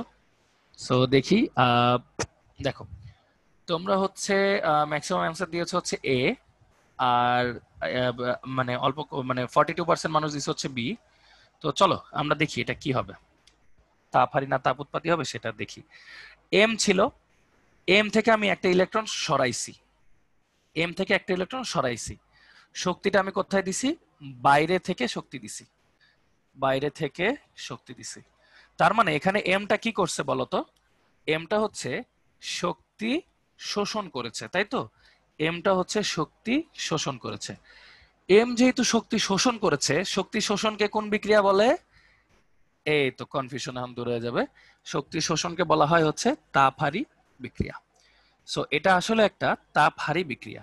ওকে, এটা হচ্ছে তাহলে একটা তাপহারী বিক্রিয়া, যেখানে বাইরে থেকে শক্তি দিয়ে ইলেকট্রনটাকে সরানো হয়। সো এটা হচ্ছে একটা তাপহারী বিক্রিয়া। আচ্ছা, আশা করি যারা একটু ম্যাক্সিমাম মানুষ অ্যান্সার দিছিলা, আশা করি একটু একটু ভাইকে চ্যাট বক্সে লেখো বুঝতে পারছো কিনা। তো জিনিসটা কিন্তু একদম সহজ, যে বাইরে থেকে শক্তি দিছিলাম আমি, তারপরে ইলেকট্রনটা সরছে, তার আগে কিন্তু সরে নাই। তো বাইরে থেকে শক্তি দেওয়া মানে কি? এম যে মেটালটা আছে সে ইলেকট্রনটা কি মানে শক্তি শোষণ করছে। হ্যাঁ, শক্তি শোষণ করছে। শক্তি শোষণ করাই মানে কোন বিক্রিয়া? তাপহারী। তাপহারী মানে শক্তি শোষণকারী। হ্যাঁ, আশা করি জিনিসটা বুঝছো। হ্যাঁ, থ্যাংক ইউ, থ্যাংক ইউ, বোঝার জন্য ধন্যবাদ। এটাই একটু কনফিউজিং কনফিউজিং কোয়েশ্চেন কেন দিছি, যাতে তোমরা একটু মাথা খাটাইতে পারো আর কি, আর কিচ্ছু না। হ্যাঁ, এই আচ্ছা, হ্যাঁ থ্যাংক ইউ, বোঝার জন্য অত্যন্ত ধন্যবাদ। এবার চলো সামনের দিকে ব্যতিক্রম দেখাই তোমাদেরকে, ব্যতিক্রম গুলা দেখাই। আচ্ছা, ব্যতিক্রম গুলা দেখাই, ব্যতিক্রম গুলা খুব মজার আছে। হ্যাঁ, ব্যতিক্রম গুলা মজার আছে। মনন বলা শক্তি শোষণ না করলে কি হইতো? এটা শক্তি যেহেতু শোষণ করছে তাহলে শোষণই হবে, না হইলে কি হইতো এটা একটু পরে দেখবো, যখন আমার শক্তি শোষণ না করে বিকিরণ করে সেটা দেখবো, সমস্যা নেই, আছে এটা সামনে। আচ্ছা, ওকে। তো তারপর দেখো আয়নীকরণ শক্তির একটা ব্যতিক্রম আছে। এই ব্যতিক্রমটা শেষ করে ভাইয়া ব্রেক দেবো না। হ্যাঁ, তাহলে দেখো আয়নীকরণ শক্তির ব্যতিক্রমটা কি। আচ্ছা, নরমালি এই চারটাই মানে 4 জোড়া ব্যতিক্রম আছে। নরমালি কি মনতাকিম বলতেছো ভাইয়া তাপহারীর ব্যাপারটা ক্লিয়ার না। আচ্ছা, আমি একবার লাস্টবারের মতো বলি। দেখো ভাইয়া, এখানে বাইরে থেকে শক্তি প্রয়োগ করা হয়েছিল, এজন্য ও ইলেকট্রনটা ছেড়ে দিছে। তো বাইরে থেকে শক্তি দেওয়া মানে কি? ও শক্তি শোষণ করছে, আর শক্তি শোষণ করা মানে কি? তাপহারী প্রক্রিয়া। ঠিক আছে, এজন্য এটা একটা তাপহারী বিক্রিয়া। এই আচ্ছা, তো চলো দেখি এটা কি হয়। তো দেখো ব্যতিক্রমী জিনিস এই 4 জোড়া আছে, এই 4 জোড়া কিভাবে ব্যতিক্রম তোমরা আমাকে জাস্ট একটু বলো, যে মানে নিয়ম অনুযায়ী, হ্যাঁ নিয়ম অনুযায়ী আমার হওয়া উচিত। আমি এখানে লিখি যে হওয়া উচিত, ওই যে বাম থেকে ডানে গেলে বাড়ে যায়, ওই অনুযায়ী হওয়া উচিত কি? বোরনটাকে বেশি হওয়া উচিত, তারপর হচ্ছে অক্সিজেনটাকে বেশি হওয়া উচিত, 1 মিনিট, অক্সিজেন বেশি হওয়া উচিত, তারপর অ্যালুমিনিয়ামের বেশি হওয়া উচিত, আর সালফারের বেশি হওয়া উচিত। আচ্ছা, এইখানে একটু বলো তো ভাইয়া, এই যে এইটার কেস দেখো, বেরিলিয়াম আর হচ্ছে বোরন, এই দুইটার মধ্যে স্থিতিশীলতা কে বেশি? স্থিতিশীলতা কার বেশি? স্থিতিশীলতা বেশি আর হচ্ছে কম। তাহলে বেশি হচ্ছে বেরিলিয়ামের আর কম হচ্ছে বোরনের, বোঝাই যাইতেছে। তাহলে যার স্থিতিশীলতা বেশি তারে ভাঙতে শক্তি বেশি লাগবে না? যার স্থিতিশীলতা বেশি তারে ভাঙতে তো শক্তি বেশি লাগবে। সো আমরা এখান থেকে বলতে পারি বেরিলিয়াম গ্রেটার দেন বোরন, এই একটা। তারপর বলো ম্যাগনেসিয়াম আর অ্যালুমিনিয়ামের মধ্যে কে বেশি স্থিতিশীল? না বুঝলে সমস্যা নেই, যে ম্যাগনেসিয়াম অ্যালুমিনিয়াম দেখলেই বুঝে যাবো। দেখো ম্যাগনেসিয়াম আর অ্যালুমিনিয়ামের মধ্যে কে বেশি স্থিতিশীল। দেখো এই যে এটা হচ্ছে একটা পরিপূর্ণ কাঠামো, আর এখানে একটা এক্সট্রা জিনিস আছে, তাহলে বোঝাই যাইতেছে ম্যাগনেসিয়াম বেশি স্থিতিশীল, অ্যালুমিনিয়াম কম স্থিতিশীল। তো যে বেশি স্থিতিশীল তাকে মুক্ত করতে, মানে অস্থির জিনিসকে তো ইজিলি মুক্ত করা যায়, স্থির জিনিসকে তো আগে তাপ দিয়ে অস্থির বানাইতে হয়, তারপর মুক্ত করা যায়। সো বুঝতেই পারতেছি ম্যাগনেসিয়াম যেহেতু বেশি স্থিতিশীল, তাহলে ম্যাগনেসিয়ামের হিট লাগবে বেশি, তাহলে magnesium greater than aluminium. Simple.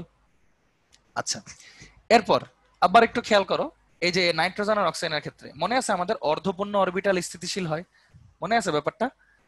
অর্ধপূর্ণ orbital যে স্থিতিশীল হয়, মনে পড়ে? লিখি আমি, এই যে অর্ধপূর্ণ অরবিটাল। তো খেয়াল করে দেখো, এখানে নাইট্রোজেন অর্ধপূর্ণ, ফসফরাস অর্ধপূর্ণ, তাই না? নাইট্রোজেন অর্ধপূর্ণ, ফসফরাস অর্ধপূর্ণ, আর অক্সিজেন সালফার দুইজনই অর্ধপূর্ণের চেয়ে একটু বেশি। সো আমরা বুঝতেই পারতেছি যে নাইট্রোজেনের শক্তি বেশি লাগবে, কারণ অর্ধপূর্ণটা স্থিতিশীল, স্থিতিশীলকে ভাঙতে শক্তি লাগবে বেশি, আর অস্থিতিশীলকে শক্তি লাগবে কম। এই আর কি, এই হচ্ছে আমাদের অ্যান্সার। দেখো ভাইয়া হচ্ছে প্রত্যেকটা ব্যাখ্যা সহ দিছি যে জিনিসটা কি। তুষার বলতেছে স্থিতিশীলতা বুঝিনি। আচ্ছা ভাইয়া, স্থিতিশীলতা জিনিসটা মানে কি? যে হচ্ছে সহজে বিক্রিয়া করবে না, যার অরবিটাল গুলো ফিল আপ। এখানে দেখো এস এ দুইটা ইলেকট্রন থাকতে পারে, দুইটাই আছে, এখানেও এস এ দুইটা থাকতে পারে, দুইটাই আছে, মানে ওরা হচ্ছে যতগুলো অরবিটাল আছে সবগুলো ফিল আপ, কিন্তু ওর একটা অরবিটাল আছে খালি। তার মানে কি? তার মানে হচ্ছে বেশি স্থিতিশীল কে? যার ফিল আপ সেগুলা। ঠিক আছে। সো বেরিলিয়ামটা হচ্ছে কি স্থিতিশীল বেশি, আর যে বেশি স্থিতিশীল তাকে ভাঙতেও শক্তি লাগবে বেশি, এজন্য বেরিলিয়ামের শক্তি বেশি, বোরনের কম। হ্যাঁ তুষার, এরকম। ম্যাগনেসিয়ামেরটাও দেখো সেম কাহিনী, এগুলা সবগুলা ফিল আপ, এজন্য ম্যাগনেসিয়ামের স্থিতিশীলতা বেশি, শক্তিও বেশি, এজন্য ওকে ভাঙতে বেশি শক্তি লাগে। আর অ্যালুমিনিয়ামে দেখো যে একটা ফাঁকা জিনিস আছে, দেখো পিতে তিনটা ঘর ফাঁকা আছে, সরি আরো আরো ঘরগুলো পাঁচটা ইলেকট্রন আসার মতো ঘর ফাঁকা আছে। সো ও কিন্তু স্থিতিশীল না, তো এজন্য হচ্ছে ওকে ইজিলি মুক্ত করা যাবে। তারপর হচ্ছে বাকি দুইটা দেখো, নাইট্রোজেন আর ফসফরাস দুইজনের দেখো পি অরবিটালটা অর্ধপূর্ণ, অর্ধপূর্ণ অরবিটালকেও কিন্তু আমরা স্থিতিশীল বলতাম, মনে আছে? তো ফসফরাস আর নাইট্রোজেন দুইজনই অর্ধপূর্ণ স্থিতিশীল, এজন্য ওদের শক্তি বেশি লাগে, আর অক্সিজেনের শক্তি কম লাগে। এই আর কি ব্যাপারটা। ঠিক আছে। আচ্ছা, বুঝছি আমরা সবাই টপিকটা। একটু চ্যাট বক্সে লিখে দিই যে ব্যতিক্রমী জিনিসটা কি, আসলে কি হওয়া উচিত আর কি হয়েছে। এই চার জোড়ায় ব্যতিক্রম আছে, আর নাই। সো ভাইয়া প্রত্যেকটা ব্যাখ্যা করে দিলাম। আচ্ছা হ্যাঁ, থ্যাংক ইউ সো মাচ বোঝার জন্য। আচ্ছা আচ্ছা, অত্যন্ত ধন্যবাদ বোঝার জন্য। ওকে, সো ইলেকট্রন আসক্তি শুরু করার আগে আমরা হচ্ছে একটা 5 মিনিটস ব্রেক যাব। 5 মিনিটস ব্রেক মানে হচ্ছে একটা নামাজের বিরতি। আচ্ছা 10 মিনিটস ব্রেকে যাই, যেহেতু নামাজ পড়তে হবে আমাদের। সো একটা 10 মিনিট ব্রেকে যাই, তো আমরা হচ্ছে একটা নামাজ পড়বো, সাথে হচ্ছে চলে আসবো। হ্যাঁ, ওকে ওকে। আচ্ছা, আর কারো যদি, আচ্ছা এখানে একটু 1 মিনিট দাঁড়াও, আমার সাথে কে আছে? শাহিন ভাই আছেন? শাহিন ভাই আছেন নাকি মামুন ভাই আছেন? শাহিন ভাই আছে মনে হচ্ছে। ঠিক আছে, শাহিন আছে, বলেন ভাই। শাহিন ভাই আছেন। আসসালামু আলাইকুম ভাই, কেমন আছেন? আচ্ছা, শাহিন ভাই যেহেতু আছেই, তো হচ্ছে তোমাদের যদি উদ্ভাস রিলেটেড কোনো কোয়েশ্চেন থাকে তোমরা একটু চ্যাট বক্সে লিখতে পারো, ভাইয়া অ্যান্সার দিবে আর কি। হ্যাঁ, ভাইয়া অ্যান্সার দিবে। আমরা হচ্ছে আপাতত পড়াশোনা কিছু করব না, এখন ব্রেকে যাচ্ছি 10 মিনিটের জন্য। এখন বাজে হচ্ছে 5টা 34, আমরা ঠিক 44-এর দিকে চলে আসবো। ওকে, আচ্ছা। শাহিন ভাই, আমি দুইটা কথা বলতে যাচ্ছিলাম। আমি অ্যানসার দিচ্ছি। শাহিন ভাই, শাহিন ভাই, হ্যাঁ বলেন। ভাই আমি দুইটা কথা বলতে যাচ্ছিলাম আমাদের সাথে একটু। হ্যাঁ বলেন বলেন, সমস্যা নেই। আচ্ছা ভাইয়া শোনো, তোমরা যখন কোশ্চেন করো কিউএনএ তে ভাইয়া, তোমরা একবারে স্পেসিফিকলি কোশ্চেনটা লিখবা। ভাইয়া পড়াচ্ছেন, এর মাঝখানে যদি বলো ভাইয়া এটা আবার বুঝান, আমি কিন্তু বুঝবো না যে তোমরা কোনটা বুঝতে চাচ্ছ। তোমরা একটু প্লিজ স্পেসিফিকলি একটা কোশ্চেন করো। আর বই সম্পর্কে অনেকেই কোশ্চেন করো ভাইয়া, বাজারেও হাজারিনাগ স্যারের বই আছে, কবির স্যার আছে, গুহ স্যার আছে, যেটা তোমার কাছে বুঝতে ইজি হবে সেটাই কেনো ভাইয়া। ঠিক আছে, এটা নিয়ে কোনো বাধ্যবাধকতা নাই। আমরা আর কি সব বইয়ের থেকে ইনফরমেশন কালেক্ট করেই পড়ানোর চেষ্টা করতেছি আর কি ভাইয়া। আচ্ছা ভাইয়া, আমার বলা শেষ ভাইয়া। ওকে। এর মধ্যে হচ্ছে সাইফি বলছে যে ভাইয়া বেস্ট টাইম কি চেঞ্জ করা পসিবল হবে? হ্যাঁ, বেস্ট টাইম চেঞ্জ করা যাবে, সমস্যা নেই। তুমি আমি তোমাকে হচ্ছে আমার কন্ট্যাক্ট নাম্বার দিচ্ছি, আমার নাম্বারে এসএমএস দিয়ে পাঠিয়ে দাও কোন বেস্ট টাইমে তুমি যেতে চাও, তাহলে আমি ওই বেস্ট টাইমে তোমাকে সাজেস্ট করতে পারবো এবং বেস্ট টাইম চেঞ্জ করে দিতে পারবো।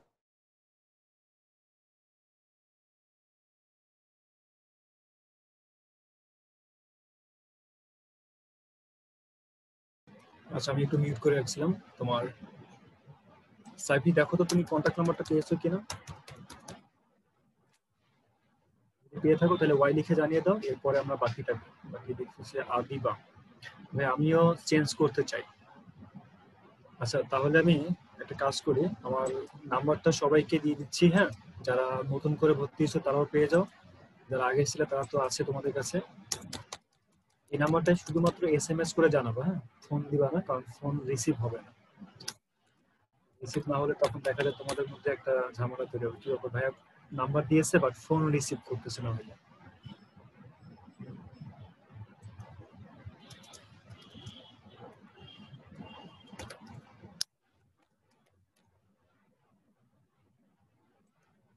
তো দেখো সবাই নাম্বারটা পেয়েছো কিনা, 017132368119, এটা হচ্ছে অফিসিয়াল নাম্বার আমার। তো এই নাম্বারটায় তোমরা যদি এসএমএস এর মাধ্যমে জানিয়ে দিতে পারো যে আসলে তোমাদের ব্যাচ টাইম চেঞ্জ করা প্রয়োজন, তোমার রোল নাম্বার, তোমার নাম এবং কোন ব্যাচ টাইমে তুমি এখন ক্লাস করতেছো আর কোন ব্যাচ টাইমে যেতে চাও, এটা যদি আমাকে এসএমএস এর মাধ্যমে জানিয়ে দাও তাহলে আমি খুব দ্রুত তোমাকে আপডেট করে দিতে পারবো। আর এছাড়াও যদি দেখা যায় যে বাই দ্য ওয়ে আমার এখানে মিস্টেক হয়ে গেছে বা এসএমএস আসেনি, তুমি চাইলে আমাদের উদ্ভাসে যে ব্রাঞ্চ ভিত্তিক যে নাম্বারগুলো আছে যে কোনো একটা নাম্বারে কন্ট্যাক্ট করে তাদের কাছ থেকে তুমি ব্যাচ টাইমটা চেঞ্জ করে নিতে পারো। সাব্বির বলছো ভাই আমি দ্বিতীয় পর্বে সময় ভর্তি হয়েছি, প্রথম পর্বের ক্লাসগুলো রিপ্লাই কি আমি পাবো? না, প্রথম পর্বের রিপ্লাই তুমি পাবা না, কারণ প্রথম পর্ব তুমি ছিলা না। তো দ্বিতীয় পর্বে তুমি এডমিশন ছিলা বিধায় তোমাকে দ্বিতীয় পর্বের টোটাল এ টু জেড যে সার্ভিসগুলো আছে তুমি সবকিছুই পাবে।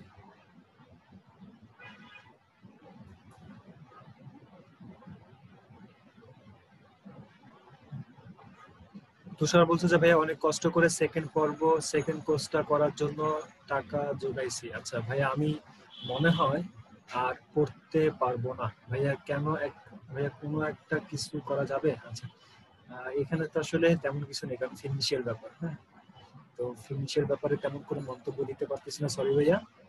দেখো ট্রাই করে যদি সম্ভব বা পসিবল হয় তুমি দেখো থার্ড পর্ব করতে পারবো কিনা। জায়েদ বিন ইকবাল বলছে যে ভাইয়া কেমিস্ট্রি সেকেন্ড পেপার কবে পড়াবেন? কেমিস্ট্রি সেকেন্ড পেপার তোমাদের ফার্স্ট ইয়ারের সিলেবাসে আমরা অ্যাড করে নিই, এটা সেকেন্ড ইয়ারের সিলেবাসে আমরা পড়াবো, কারণ বিভিন্ন কলেজ বিভিন্ন ভাবে তোমাদের পড়াবে, হ্যাঁ। এতে দেখা যাচ্ছে যে আমরা একটা কারিকুলাম সাজিয়েছিলাম যে প্রথম পর্ব শুধুমাত্র প্রথম পর্ব অর্থাৎ হচ্ছে ফার্স্ট পার্টের যে অধ্যায়গুলো আছে এগুলো আমরা হচ্ছে ফার্স্ট ইয়ারে পড়াবো, সেকেন্ড পার্টের যে অংশগুলো আছে আমরা এটা সেকেন্ড ইয়ারে গিয়ে পড়াবো, দ্বাদশ শ্রেণীতে গিয়ে পড়াবো। তো এখন দেখা যায় তোমার বায়োলজির ক্ষেত্রে আমরা দুইটাই পড়াচ্ছি, ফার্স্ট পার্ট সেকেন্ড পার্ট উভয় পড়াচ্ছি এখন। তো বাকিগুলো দেখা যাচ্ছে যে এটা কলেজ খোলা না পর্যন্ত এই অবস্থায় থাকবে, পেন্ডিংই থাকবে এটা।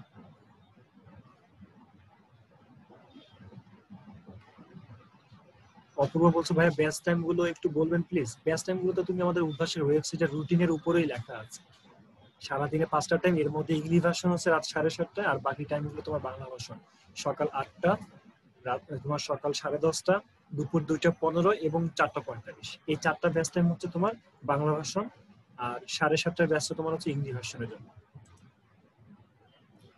আইসিটি কোর্স কি ফ্রি স্যাটারডে বাদে অন্য দিন শুরু করার চান্স আছে? আমার ফ্রাইডে স্যাটারডে টাইম এলে না। আচ্ছা লোকনা বলছো এটা, তো তোমাকে অ্যান্সারটা দিব এইভাবে যে আসলে আমাদের আপাতত আমরা আইসিটি কোর্স যেটা শুরু করতেছি সবকিছু মাথায় রেখে, কারণ তোমাদের ফার্স্ট ইয়ার যারা আছো তারা রবি থেকে বৃহস্পতিবার ক্লাস করতেছো, সেকেন্ড ইয়ার যারা আছো তারা রবি থেকে বৃহস্পতিবার পর্যন্ত ক্লাস করতেছো।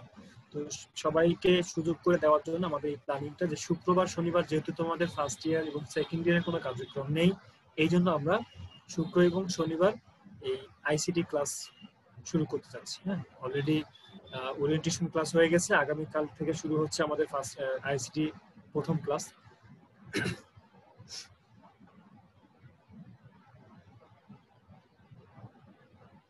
ফাতেমা বলছো যে ভাইয়া আমি আজকে ফার্স্ট জয়েন করছি, যদি ফার্স্ট পর্বের ক্লাসগুলো করা না যায় তাহলে কি করব?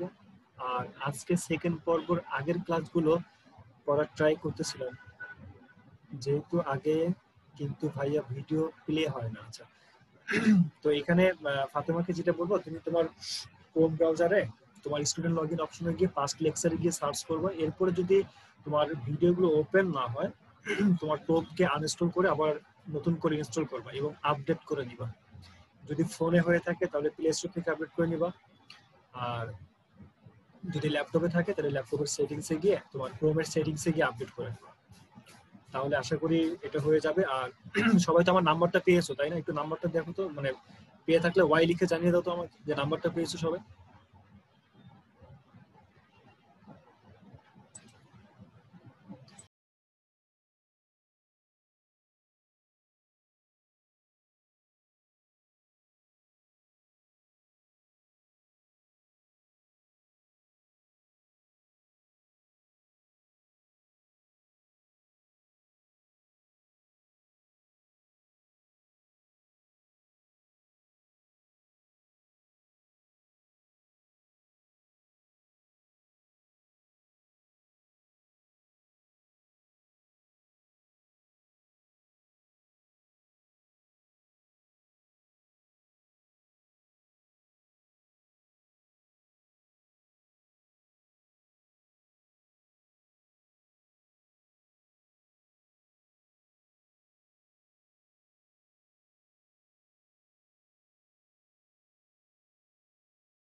আচ্ছা, জান্নাত যেটা বলছো যে ভাইয়া আইসিটি এইবার বোর্ডে কি কোনো নির্ধারিত বই দিবে, এখন পর্যন্ত এই তথ্যটা পাওয়া যায়নি। হ্যাঁ, এখন পর্যন্ত এই তথ্য পাওয়া যায়নি বিধায় তোমাকে সঠিক মানে তথ্য দিতে পারতেছি না।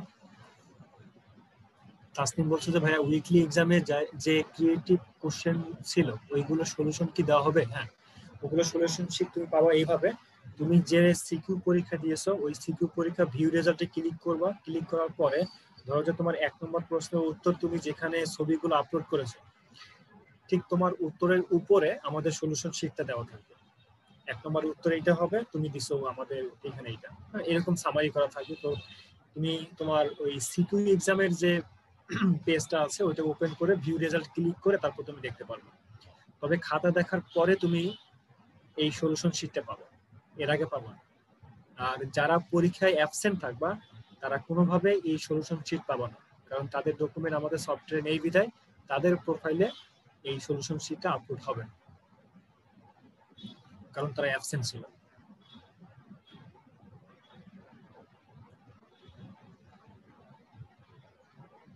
সানিয়া তাসনোভা বলছে যে ভাইয়া 2016-17 সালের বই আছে সেগুলো হবে নাকি নতুন বই কিনতে হবে? আসলে তোমার আপডেট বইগুলো পড়ে মানে মানে পড়াটা হচ্ছে বেটার। কারণটা হচ্ছে যে আপডেট বই যদি আমরা পড়ে বিভিন্ন কিছু নতুন তথ্য বিভিন্ন রাইটার তোমার নতুন করে সংযোজন করে, যে তথ্যগুলো আসলে তোমাদের জানা দরকার।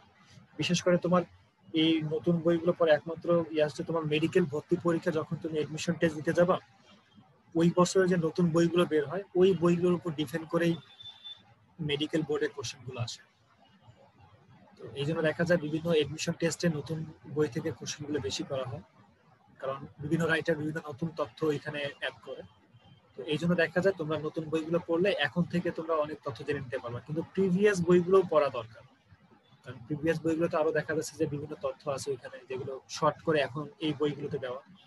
আমি আশা করি যে নতুন পুরাতন সব মিলিয়ে তোমরা পড়বা, কারণ মানে প্রত্যেকটা বই মানে মোস্ট ইম্পর্টেন্ট, বিশেষ করে বোর্ড বইগুলো।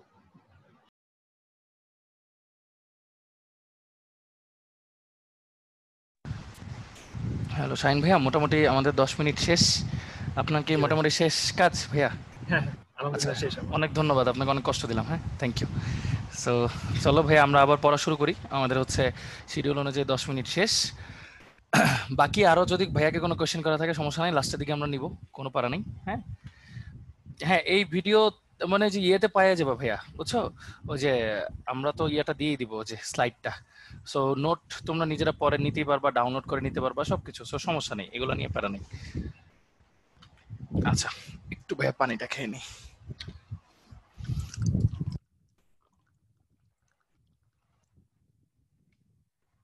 আচ্ছা, দেখছো 10 মিনিট অলরেডি চলেও গেছে, আমরা বুঝিও নাই। 5:44 বেজে গেছে অলরেডি। এখন 45ও বাজে, মানে হচ্ছে 11 মিনিট। হ্যাঁ, আচ্ছা। সো সবাই একটু দেখো, এখন আমরা পড়বো হচ্ছে ইলেকট্রন আসক্তি। এখন আমরা পড়বো হচ্ছে ইলেকট্রন আসক্তি। ইলেকট্রন আসক্তি জিনিসটা কি, এটা তো আমরা সবাই মোটামুটি অবশ্যই জানি, হালকা পাতলা জানি। সো তারপরে চলো একটা ব্যাখ্যা দাঁড় করাই জিনিসটা কি হইতে পারে। সো দেখো, মনে করো আমার কাছে আছে হচ্ছে সোডিয়াম, ম্যাগনেসিয়াম, অ্যালুমিনিয়াম, তারপর আস্তে আস্তে আস্তে আস্তে মনে করো সালফার, ক্লোরিন, এরকম আছে। এখন ইলেকট্রন আসক্তি বলতে আসলে বোঝায় ইলেকট্রন নেওয়ার প্রবণতা। হ্যাঁ, এটা আসলে বোঝা হচ্ছে ইলেকট্রন নেয়ার প্রবণতা, ইলেকট্রন নেয়ার প্রবণতা, এটা বোঝায়। আচ্ছা, সো একটু খেয়াল করে দেখো ভাইয়া। তো মনে করো মানে নিষ্ক্রিয় গ্যাস যদি হইতে হয়, সোডিয়ামকে কয়টা ইলেকট্রন নিতে হবে? 7টা। ম্যাগনেসিয়ামকে নিতে হবে 6টা। অ্যালুমিনিয়ামকে নিতে হবে 5টা। তারপর সালফারকে নিতে হবে কয়টা? মানে 2টা। আর ক্লোরিনকে কয়টা নিতে হবে ভাইয়া? ক্লোরিনকে নিতে হবে কিন্তু 1টা। ওকে, ক্লোরিনকে নিতে হবে হচ্ছে 1টা। তো একটু খেয়াল করে দেখো, হ্যাঁ, মানে সুন্দর করে, যে আমি যদি এখানে একটা ইলেকট্রন রাখি, সাপোজ এখানে যদি আমি একটা ইলেকট্রন রাখি, এই ইলেকট্রনটা ঝট করে কে নিয়ে নেবে বলো তো? ঝট করে কে নিয়ে নিবে? রোজন ভাই, ক্লোরিন নিয়ে নেবে। জি, জি ভাইয়া। এই চ্যাট বক্সে একটা স্টুডেন্ট হচ্ছে আদিবা নাম, ও হ্যাঁ একটা হ্যাঁ, বলছে যে আমাদের এস এন্ড পি ব্লক মোল পড়ানো হয়নি, এটা কি পড়ানো হবে না? মানে ওর আমাদের তো কথাটা আমি বুঝতে পারিনি। এস আর পি ব্লকটা আজকে কত নাম্বার ক্লাস? 10 না ভাইয়া? হ্যাঁ হ্যাঁ, আজকে 10 নাম্বার। আমাদের কিন্তু এইটে অলরেডি, মানে ফার্স্ট যে এই চ্যাপ্টারে যে প্রথম লেকচার ছিল না, সেই লেকচারে এস আর পি ব্লক নিয়েই কিন্তু আলোচনা ছিল। হ্যাঁ, হয়তো ও মনে হয় অ্যাবসেন্ট ছিল বিধায় ও আজকে বলতে সম্ভবত এটা পারতেছে না। পাইনি আর কি। হ্যাঁ, হ্যাঁ, C8টা মেইনলি হচ্ছে ভাইয়া এস আর পি ব্লক নিয়ে, C9টা হয়েছে ভাইয়া ডি ব্লক নিয়ে, আর এ ব্লকের ছোট্ট একটা পরিচিত ছিল ভাইয়া। হ্যাঁ, সো আদিবা সম্ভবত তোমার পাও নাই আর কি ভাইয়া। হ্যাঁ, এই আর কি। আচ্ছা, তো দেখো, এই একটা ইলেকট্রন অনেক জলদি কে নিয়ে নিবে? একটা ইলেকট্রন নিয়ে নিবে হচ্ছে ক্লোরিন। হ্যাঁ, তো এখন খেয়াল করে দেখো, ইয়ে করতে হবে, সোডিয়ামের ইলেকট্রন ছাড়তে হবে 7টা, এজন্য ও না ছেড়ে, ও সরি, ও সোডিয়ামের ইলেকট্রন নিতে হবে 7টা, এজন্য ও না নিয়ে কি করে, সুন্দর মতো ছেড়ে দেয়। হ্যাঁ, এই জন্য একটা ইজিলি ছেড়ে দিতে পারে, এই আর কি ব্যাপারটা। তো চলো জিনিসটা আমি আরেকবার বুঝাই। ইলেকট্রন আসক্তি জিনিসটা কি? ইলেকট্রন নেয়ার প্রবণতা, ইলেকট্রন নেয়ার প্রবণতা, ঠিক আছে? আচ্ছা, আচ্ছা, তোমরা হচ্ছে ভাই চ্যাট বক্সের দিকে মনোযোগ থাকলে জিনিসটা আমার মানে বুঝাইতে একটু ডিফিকাল্টি হয়। তোমরা একটু পড়ার দিকে মনোযোগ দাও ভাইয়া, কষ্ট করে। দেখো, ইলেকট্রন আসক্তি মানে হচ্ছে ইলেকট্রন নেয়ার প্রবণতা। তো ইলেকট্রন নেয়ার প্রবণতা বলতে বোঝায় হচ্ছে যে কে কত জলদি ইলেকট্রন নিয়ে নিষ্ক্রিয় গ্যাসে হইতে পারবে আর কি, সহজ কথা। সোডিয়ামের লাগবে 7টা, 7টা নেওয়া কিন্তু খুব টাফ, এজন্য একটা ছেড়েই দেয়। 7টা। ম্যাগনেসিয়ামের নিতে হবে 6টা, অ্যালুমিনিয়ামের 5টা, এরকম করে ক্লোরিনের লাগবে 1টা। এজন্য অনেক জলদি ইলেকট্রন কে নিয়ে নিবে? ক্লোরিন নিয়ে নিবে। তাহলে ক্লোরিনের আসক্তিটা বেশি, মানে এই পর্যায়ে। তাহলে আমরা বুঝতেই পারতেছি বাম থেকে ডানে গেলে আমাদের কি হয় বলতো? আসক্তি, বলতো, লেখো তো, আসক্তি কি হচ্ছে? বৃদ্ধি পাচ্ছে। তাহলে বাম থেকে ডানে গেলে আসক্তি কি হচ্ছে? বৃদ্ধি পাচ্ছে। আচ্ছা, এই হলো ঘটনা। তাহলে উপর থেকে নিচে গেলে কি হবে বলতো? উপর থেকে নিচে গেলে আসক্তি, উপর থেকে নিচে গেলে আসক্তি কি হবে? কমবে। কেন কমে বলতো? উপর থেকে নিচে গেলে আসক্তি কেন কমে? কমবে কারণ কি? ওই যে নিউক্লিয়াসের আকার বাড়তে থাকবে তো ভাইয়া, নিউক্লিয়াসের ওই যে কক্ষপথ বাড়তে থাকবে, তো এই জন্য নিউক্লিয়াসটা দূরে চলে যেতে থাকবে, বুঝছো? সো এই জন্য এত একটা প্রেসার থাকবে না ওর কাছে, এই নিব কি নিব না, এই জন্য এত একটা প্রেসার থাকে না। সো বড় বড় অণুর ক্ষেত্রে জিনিসটা কমতে থাকে আর কি। হ্যাঁ, এই আর কি। আচ্ছা, তো এটা হচ্ছে আমাদের সিম্পল একটা জিনিস, শেলের ডিস্টেন্স বাড়ে, এক্স্যাক্টলি। আচ্ছা, তাহলে বাম থেকে ডানে গেলে কি হয়? এই যে তুষার লেখা আছে ভাই, এই যে এখানে একটু পড়ো, বাম থেকে ডানে গেলে ভাইয়া বৃদ্ধি পায়, এই যে ভাইয়া লিখে দিছি। হ্যাঁ, বাড়ে। কারণ কি? সোডিয়াম তো নিবে না, মানে মানে ইলেকট্রন, সোডিয়াম তো কখনোই নিতে পারবে না, ওর নিতে হবে 7টা, ক্লোরিনের নিতে হবে 1টা। তাহলে কে জলদি জলদি নিবে? ক্লোরিন, এই জন্য ওর আসক্তি বেশি, মানে বাম থেকে ডানে আসক্তিটা বাড়তেছে। আচ্ছা, তো এইখানে একটা প্রবণতা আছে। হ্যাঁ, এখানে একটা প্রবণতা আছে, সেটা হচ্ছে এই যে এইটা দেখো, এখানে একটা প্রবণতা আছে, সেটা হচ্ছে নিয়ম অনুযায়ী, নিয়ম অনুযায়ী কি হওয়া উচিত, এটা একটা ব্যতিক্রম আর কি, নিয়ম অনুযায়ী কি হওয়া উচিত, ফ্লোরিনের আসক্তি বেশি হওয়া উচিত ক্লোরিনের চেয়ে। এটা হচ্ছে নিয়ম অনুযায়ী, ঠিক আছে। শুধুমাত্র ওদের মধ্যেই একটা ছোট্ট পার্থক্য লক্ষ্য করা যায়, আর কারো মধ্যে লক্ষ্য করা যায় না। তো চলো এই পার্থক্যটা আমরা একটু পড়ি, পার্থক্যের কাহিনীটা মেইনলি কি। তা আমি একটু ফ্লোরিনের ইলেকট্রন বিন্যাসটা একটু আঁকি। প্রথম কক্ষপথ, দ্বিতীয় কক্ষপথ, এই হলো ফ্লোরিন। তাহলে ওর ইলেকট্রন গুলো একটু আঁকি, 1 2 3 4 5 6 7। আর ক্লোরিনেরটা একটু আঁকি, একটু দাঁড়া, আমার এই ইয়াটা অনেক বিশাল বড় এঁকে ফেলছি, একটু ছোট করে সুন্দর করে আঁকি। হ্যাঁ, 3 4 5 6 7। আচ্ছা, এবার পড়ি ক্লোরিনেরটা একটু দেখি, এখানে একটু ব্যতিক্রমী কাজ করে। 1 2 3। তো দেখো এখানে কি হয়, ভাইয়া পুরোটা ব্যাখ্যা করবো, একটু ভাইয়াকে সময় দাও, ভাইয়া ব্যাখ্যা করবো, একটু এঁকে নিই।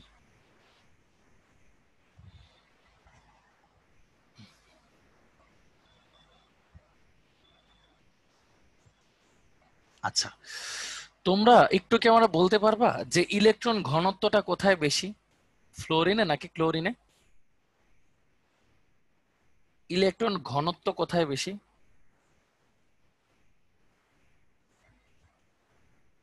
হুম, দুইজনের মধ্যে দুই দলে ভাগ হয়ে গেছো তোমরা। আচ্ছা, ইলেকট্রন ঘনত্ব বলতে বোঝায় জায়গা কম কিন্তু ইলেকট্রন অনেক বেশি, এটা বোঝায় ঘনত্ব। হ্যাঁ, তাহলে ঘনত্ব বলতে যদি এটা বোঝায় যে কম জায়গায় অনেক বেশি ইলেকট্রন গিজ গিজ করতেছে, সেটা কোথায়? অবশ্যই ফ্লোরিনে। তাহলে ফ্লোরিনের কি, ফ্লোরিন এর ইলেকট্রনের ঘনত্ব বেশি, অল্প জায়গায় অনেকগুলো ইলেকট্রন ঘনত্ব বেশি। ক্লোরিন কিন্তু বড়, 3টা কক্ষপথ, তাহলে ক্লোরিনের ইলেকট্রন ঘনত্ব কম। আচ্ছা, সহজভাবে বলি তোমাদেরকে, হ্যাঁ, এটা হচ্ছে দ্বিতীয় শক্তি স্তর, একদম সহজভাবে বলি, হ্যাঁ, দ্বিতীয় শক্তি স্তর, আর এটা হচ্ছে তৃতীয় শক্তি স্তর। তোমরা বলো যে দ্বিতীয় শক্তি স্তরে কয়টা ইলেকট্রন ঢুকতে পারে? তোমরা তো জানো দ্বিতীয় কক্ষপথে কয়টা ইলেকট্রন ঢুকতে পারে, বলো। 8টা। তৃতীয় শক্তি স্তরে কয়টা ঢুকতে পারে, বলো। 18টা। ঠিক তো? ওই যে 2n স্কয়ার ফর্মুলা, সরি। আচ্ছা, 18টা। তো ভাইয়াকে এবার বলো কোথায় ইলেকট্রন ঘনত্ব বেশি, মানে লাস্ট কক্ষপথে কোনটার ঘনত্ব বেশি, এবার বলো। এই তো এবার বুঝছো, দেখছো যে এখানে 8টার মধ্যে 7টাই ফিল আপ, আর এখানে 18টার মধ্যে 7টা ফিল আপ। ওকে, এখানে 18টার মধ্যে মাত্র 7টা ফিল আপ। তো বুঝতেই পারতেছি ঘনত্ব কোথায় বেশি, ঘনত্ব দ্বিতীয় শক্তি স্তরে অনেক বেশি, মানে হচ্ছে এই যে ফ্লোরিনের ক্ষেত্রে। ক্লোরিন কেন দিচ্ছ ভাইয়া, একটু খেয়াল করে দেখো, 8টা থাকতে পারে, আছে 7টা, মানে জায়গা একদমই নাই। আর ক্লোরিনে দেখো 18টা থাকতে পারে, আছে 7টা, বহু জায়গা পড়ে আছে। হ্যাঁ, তো এবার চিন্তা করো, একটা ইলেকট্রন আছে তোমার কাছে, সে হচ্ছে এখানে যদি যায় আর এখানে যদি যায়, মনে করো এটা এ নাম্বার কেস, এটা বি নাম্বার কেস, কোথায় গেলে সে বাধা কম পাবে, বিকর্ষণ কম পাবে? সহজ কথা বলো, কোথায় গেলে বিকর্ষণ কম পাবে? বি তে গেলে, মানে ক্লোরিনে গেলে, ঠিক না? ক্লোরিনে গেলে বিকর্ষণ কম হবে, কারণ ওখানে ইলেকট্রনের ঘনত্ব কম। সো এখানে হচ্ছে বিকর্ষণ কম হবে, সুতরাং ইলেকট্রন ক্লোরিনে যাবে। সুতরাং আমরা বলতে পারি শুধুমাত্র ফ্লোরিন আর ক্লোরিনের মধ্যে ফ্লোরিনের আসক্তি হচ্ছে ক্লোরিনের চেয়ে কম, ঠিক আছে? ফ্লোরিনের আসক্তি হচ্ছে ক্লোরিনের চেয়ে কম বিকর্ষণের কারণে শুধুমাত্র, হ্যাঁ, আর কোনো রিজন নাই, ইলেকট্রন ঘনত্বের জন্য। এই শুধুমাত্র এই দুইজনের মধ্যে একটা সামান্য মানে ব্যতিক্রমতা দেখা যায় আর কি। হ্যাঁ, তো ইলেকট্রনটা ফ্লোরিন আর ক্লোরিনের মধ্যে হইলে জলদি জলদি ক্লোরিনে চলে যাবে আগে আর কি, এই। আর বাকি সবার জন্য নর্মাল নিয়ম। তো আমি জিনিসটাকে আরেকটা বার বলি, তোমাদের যত কনফিউশন আছে আশা করি এবার দূর হবে। তোমরা এখন চ্যাট বক্সে একদমই কিছু লিখবা না, হ্যাঁ, এখন হচ্ছে পুরোপুরি ফোকাস হচ্ছে আমার লেকচারে। হ্যাঁ, দেখো 3 নম্বর শক্তি স্তরে সর্বোচ্চ ইলেকট্রন ধারণ ক্ষমতা হচ্ছে 18। আমি একবার অলরেডি ভাইয়া বলে দিছি, আমি আবারও বলি, এটার ব্যতিক্রম শুধু ফ্লোরিন আর ক্লোরিনের মধ্যে ভাইয়া, হ্যাঁ, আর কারো মধ্যে নাই। হ্যাঁ, শেষ এই টপিক। এবার তাহলে একটু দেখো নম্বর শক্তি স্তরে সর্বোচ্চ ইলেকট্রন কয়টা আছে ভাইয়া, মানে ধরা সম্ভব 18টা। আছে কয়টা আমার ক্লোরিনের মধ্যে? 7টা। তোমরা এখন চ্যাট বক্সে কিছু লিখবা না, কিচ্ছু লিখবা না, কিচ্ছু লিখবা না, হ্যাঁ, কিচ্ছু না, সব পুরোটা এখানে ফোকাস। আমি তোমাদের কিছু জিজ্ঞেস করতেছি না, হ্যাঁ, তোমরা খালি একটু পরে আমাকে রিপ্লাই দিবা, এখন না। আগে দেখো 3 নম্বর শক্তি স্তরে যে T N square 2n square, ওই সূত্র অনুযায়ী সর্বোচ্চ থাকতে পারে 18টা, কিন্তু আছে কয়টা? 7টা। আর 2 নম্বর শক্তি স্তরে সর্বোচ্চ থাকবে 2n স্কোয়ার অনুযায়ী কয়টা? 8টা। আছে কয়টা? 7টা। তাইলে বলো তো 8 ভাগের 7 ভাগে এখানে ফিল আপ, আর এখানে 18 ভাগের 7 ভাগ ফিল আপ। তো বুঝতেই পারতেছি ইলেকট্রন ঘনত্ব বেশি কোথায়? এইখানে ফ্লোরিনের মধ্যে ইলেকট্রন ঘনত্ব বেশি। আচ্ছা, অলরেডি তারা কি করতেছে? অনেক গিজ গিজ করে আছে, মানে নিজেরা নিজেদেরকে বিকর্ষণ করতেছে। আর ক্লোরিনের ক্ষেত্রে কি হয়েছে? ঘনত্ব কম, মানে তারা হচ্ছে নিজেরা নিজেদেরকে বিকর্ষণ কম করতেছে, যেহেতু অনেক বেশি জায়গা এখনো বাকি আছে। তো একটা ইলেকট্রন যখন ঢুকবে, সে এমন জায়গাতেই ঢুকতে যাবে যেখানে বিকর্ষণ হবে কম। তো ও যদি ফ্লোরিনে ঢুকে, সেক্ষেত্রে কি অবশ্যই বিকর্ষণ অনেক বেশি হবে, জায়গা যেহেতু কম আছে। আর যদি ক্লোরিনে ঢুকে, সেই ক্ষেত্রে মানে বিকর্ষণ অনেক কম হবে, কারণ কি জায়গা অনেক বেশি বাকি আছে। তো এজন্য ইলেকট্রনটা কি হয়? ফ্লোরিন আর ক্লোরিন শুধুমাত্র এই দুইজনের ক্ষেত্রেই কোথায় আগে যায়? ক্লোরিনে আগে যায়, আর ফ্লোরিনে পরে যায়। এর জন্য শুধুমাত্র ওদের কেসেই ইলেকট্রন আসক্তি কার বেশি? ক্লোরিনের বেশি। জাস্ট শুধুমাত্র এই দুজনের কেসে আসক্তিটা, হ্যাঁ, আর কোনো কাহিনী নাই এখানে। হ্যাঁ, সো আশা করি আমরা সবাই বুঝতে পারছি। এইবার ভাইয়াকে চ্যাট বক্সে ফিডব্যাকটা দাও। হ্যাঁ, এইবার ভাইয়াকে চ্যাট বক্সে ফিডব্যাকটা দাও। আচ্ছা, ঠিক আছে, থ্যাংক ইউ সো মাচ বোঝার জন্য। আচ্ছা, ক্লিয়ার, হ্যাঁ, থ্যাংক ইউ, এটাই, হ্যাঁ। আচ্ছা, ওকে, ধন্যবাদ। সো চলো আমরা হচ্ছে সামনের দিকে যাই। ওকে, সো তারপর দেখো এখানে কি লিখছে। পৃথা বলতেছে আরেকবার বোঝান। আচ্ছা, আমি লাস্ট আরেকবার বোঝাচ্ছি, একটু দেখো। 3 নম্বর শক্তি স্তরে মোট ইলেকট্রন থাকতে পারে 18টা, আছে হচ্ছে 7টা। হ্যাঁ, তার মানে জিনিসটা কি? ইলেকট্রন ঘনত্ব কম, মানে অনেক জায়গা এখনো ফাঁকা পড়ে আছে, 11টা জায়গা ফাঁকা পড়ে আছে। আর 2 নম্বর শক্তি স্তরে থাকতে পারে 8টা, আছে 7টা, একটা জায়গা ফাঁকা পড়ে আছে। তাহলে কোথায় গেলে ঝামেলা কম হবে? অবশ্যই যে বেশি জায়গা যেখানে ফাঁকা পড়ে আছে 11টা। তো এই জন্য ইলেকট্রন ক্লোরিনে চলে যায়, ফ্লোরিনে পরে যায়। তো এই জন্য হচ্ছে ক্লোরিনের আসক্তি ফ্লোরিনের চেয়ে বেশি। একদম শেষ। হ্যাঁ, 2 নম্বরে আসলে এক্স্যাক্টলি ভাইয়া এই কথাগুলোই বলবা রাহুল, একদম এই কথাগুলো বলবা। হ্যাঁ, তাহলে স্যার জীবনও কোনোভাবে নাম্বার কাটতে পারবে না। এই তো গেল। তারপর দেখো এবার নিউ টপিক পড়বো আমরা। আশা করি এখন বুঝছো পৃথা। তো দেখো এটা হচ্ছে তড়িৎ ঋণাত্মকতা একটা টপিক। তো এটা খুবই সিম্পল একটা টপিক। এটা হচ্ছে ওই আসক্তির মতেই অনেকটা কাজ করবে। এগুলার কয়েকটা ভ্যালু আছে, তো ভ্যালু টলে আমরা পরে দেখতেছি। তো তড়িৎ ঋণাত্মকতা সর্বপ্রথম যে স্কেলটা ছিল, একটু পরে দেখবো আমরা। স্কেলটা আবিষ্কার করছে হচ্ছে 1932 সালে একজন কেমিস্ট ছিল, নাম হচ্ছে লিনাস পলিং, উনি এটা দিছে। তো এগুলার মানগুলো আমরা একটু পরে দেখবো। তড়িৎ ঋণাত্মকতা জিনিসটা কি, আগে জিনিসটা পড়ি। মনে করো তড়িৎ ঋণাত্মকতা অবশ্যই কাদের জন্য খাটবে? সমযোজী যৌগের জন্য খাটবে, সমযোজী যৌগের জন্য খাটবে। তো খেয়াল করো, সাপোজ আমার কাছে আছে হাইড্রোজেন আর আছে হচ্ছে ক্লোরিন। ওদের দুইজনের ইলেকট্রন মনে করে যে ডট আর ক্রস মাঝখানে আছে। তো জিনিসটা আসলে এরকম করে থাকে না। কেন? কারণ এই ইলেকট্রন জোড়াকে কে আকর্ষণ করে? ক্লোরিন। যেহেতু হাইড্রোজেন আর ক্লোরিনের মধ্যে আকর্ষণ কার বেশি? ক্লোরিনের আকর্ষণ বেশি। হ্যাঁ, হাইড্রোজেন আর ক্লোরিনের মধ্যে ক্লোরিনের আকর্ষণ বেশি। তো এজন্য এই জিনিসটা একটু এরকম হয়ে যায় অনেকটা, মানে ইলেকট্রনের ঘনত্বটা ক্লোরিনের দিকেই ছড়ায় থাকে। তো ইলেকট্রনের ঘনত্ব যেখানে বেশি সেখানে আংশিক ঋণাত্মক চার্জ সৃষ্টি হয়, আর এখানে ইলেকট্রন ঘনত্ব কমে গেছে দেখে এখানে আংশিক ধনাত্মক চার্জ সৃষ্টি হয়। ঠিক আছে, তাহলে কি সৃষ্টি হলো দেখো তো? দুইটা আলাদা আংশিক চার্জের সৃষ্টি হলো। এই যে দুইটা চার্জ যেহেতু দুইটা, এজন্য বলা হয় ডাই, মানে ডাই মানে দুই, পোল, পোল মানে মেরু, তাহলে দুইটা মেরু তৈরি হয়েছে। আর এই ঘটনাকে বলা হয় হচ্ছে পোলারিটি। এই ঘটনাকে বলা হয় হচ্ছে পোলারিটি, মানে মেরু সৃষ্টি হওয়ার ঘটনাকে বলা হয় পোলারিটি। আর এই পোলারিটি কিভাবে তৈরি হয়েছে? যার আসক্তি বেশি ইলেকট্রন নিজের দিকে টেনে নেবে, এই টেনে নেওয়ার ঘটনাকে বলা হয় তড়িৎ ঋণাত্মকতা। হ্যাঁ, মানে তিনটা আসলে একই জিনিস। এই টেনে নেওয়ার ঘটনাকে বলা হয় তড়িৎ ঋণাত্মকতা। ওকে, চ্যাট বক্সে লেখার দরকার নেই, আমি আরেকবারই বলবো ভাইয়া, কোনো সমস্যা নাই। দেখো সাপোজ আমার কাছে আছে হচ্ছে হাইড্রোজেন ফ্লোরাইড, এখানে একটা ডট, এখানে একটা ক্রস।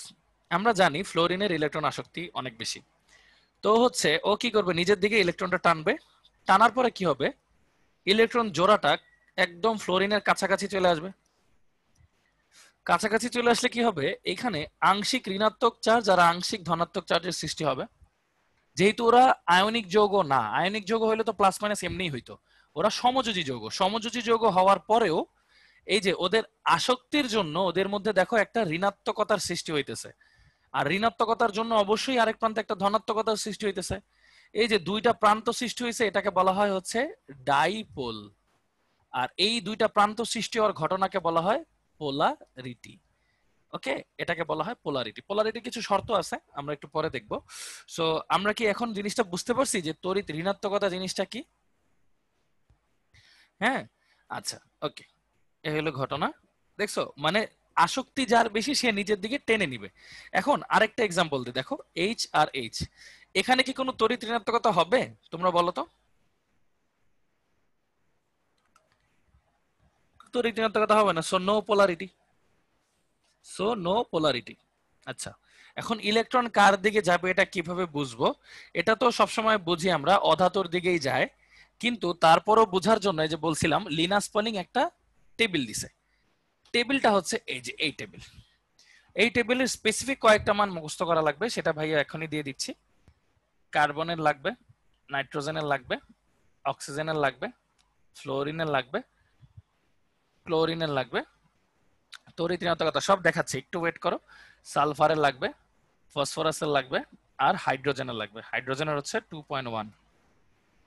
এটা নিয়ে আমাদের বিস্তারিত একটা ক্লাস আছে, আরো 2টা ক্লাস পরে। হ্যাঁ, এটা অবশ্যই বইতে আছে। হ্যাঁ, আচ্ছা, তো এখন আমাদের যেটা বের করতে হয় সেটা হচ্ছে ডেল ইএন। ডেল ইএন মানে হচ্ছে তড়িৎ ঋণাত্মকতার পার্থক্য। ঋণাত্মকতার পার্থক্য, ঠিক আছে? তো যার তড়িৎ ঋণাত্মকতার মানটা বেশি, সারণীতে কিছুই বুঝাইনি ভাইয়া, কিছু বুঝাইনি, বললাম ওদের এগুলো ভ্যালু।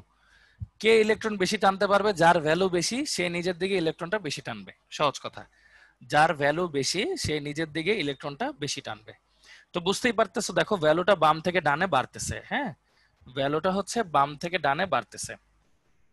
আচ্ছা, তো যাই হোক, এটা নিয়ে একটু পরে বলি যে বাম থেকে ডানে কি হয়। সো এটা তো আমরা বুঝতেই পারবো যে দেখো তড়িৎ ঋণাত্মকতা তাহলে কি হচ্ছে, দেখো ইলেকট্রন আসক্তির মতো। তো সো এটাও তাহলে বাম থেকে ডানে বাড়ে। তো দাঁড়াও, এটা এখানে লিখে দিই। দেখো তোমরা চার্ট থেকে দেখতেছো বাম থেকে ডানে কি হয়, বৃদ্ধি পায়। হ্যাঁ, আর উপর থেকে নিচে গেলে কি হচ্ছে, দেখো এখানে দেখাই যাচ্ছে, উপর থেকে নিচে গেলে হচ্ছে হ্রাস পায়। ঠিক আছে, হ্রাস পায়। এগুলো একদম ডিরেক্ট ভ্যালু, সব মুখস্থ করা লাগবে না, যেগুলো মুখস্থ করা লাগবে সেগুলো ভাইয়া গোল করে দিছি। হ্যাঁ, তো দেখাই জিনিসটা আসলে কিরকম, শর্তটা বলি। শর্ত, পোলারিটির শর্তটা বলি। এদের কোনো একক নাই তো ভাইয়া, এটা ভ্যালু, কে কতটুকু নিতে পারে। আচ্ছা, তো দেখো এটার শর্তটা হচ্ছে তড়িৎ ঋণাত্মকতার পার্থক্য গ্রেটার দেন ইকুয়াল টু 0.5 হইতেই হবে। মানে 0.5 এর সমান অথবা 0.5 এর চেয়ে বেশি হইলেই পোলারিটি হবে, তাছাড়া কোনো পোলারিটি হবে না। তো চলো কয়েকটা উদাহরণ দেখি যে আমরা কিভাবে পোলারিটির মানগুলো হিসাব করব। হ্যাঁ, সাপোজ আমার কাছে কি ছিল ভাইয়া, এইচ এফ। তাহলে দেখো হাইড্রোজেনের মানটা কত ছিল ভাইয়া, 2.1। ফ্লোরিনের মানটা কত ছিল ভাইয়া, 4.0। ডিফারেন্স কত, 1.9। তাহলে ওরা কিন্তু পোলার। ঠিক আছে, ওরা কিন্তু পোলার। হ্যাঁ, মানে ওদের পোলারিটি আছে। ওকে, সাদি ইএন কি ভাইয়া লিখে দিছে, এই দেখো এখানে লেখা আছে তড়িৎ ঋণাত্মকতার পার্থক্য। হ্যাঁ, ইলেকট্রোনেগেটিভিটি, ইএন। আচ্ছা, তো দেখো ওরা কিন্তু পোলার। ঠিক তেমনি তোমরা বলো তো ভাইয়া HCl এর তড়িৎ ঋণাত্মকতার পার্থক্য কত, কুইকলি বলো তো। হাইড্রোজেনের হচ্ছে কত, দেখো 2.1, ক্লোরিনের হচ্ছে 3.0। তাহলে ওদের ডিফারেন্স কত দেখো তো, 0.9।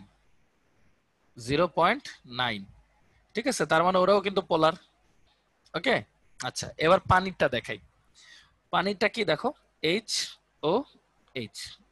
আমরা যে কোনো একটা বন্ধনেরটা হিসাব করব, যে কোনো একটা বন্ধন হিসাব করব অলওয়েজ, যে কোনো যৌগের ক্ষেত্রে।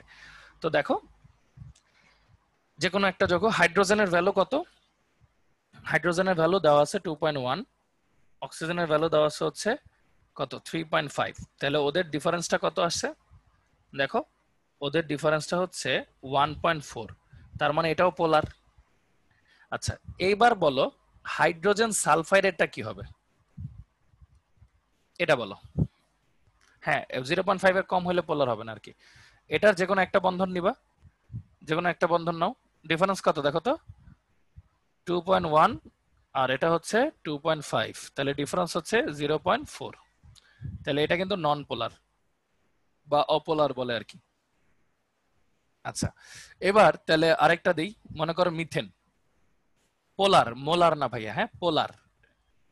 এই যে এটার কত হবে বলো তো কুইকলি, হাইড্রোজেনেরটা দেওয়া নাই মানে উল্লেখ করা নাই সম্ভবত, সমস্যা নেই ভাইয়া তো দিয়ে দিছি উপরে। হ্যাঁ এটার কত, এটারও কিন্তু 0.4, এটারও কিন্তু 0.4, তো এটাও কিন্তু নন পোলার, তাই তো নন পোলার।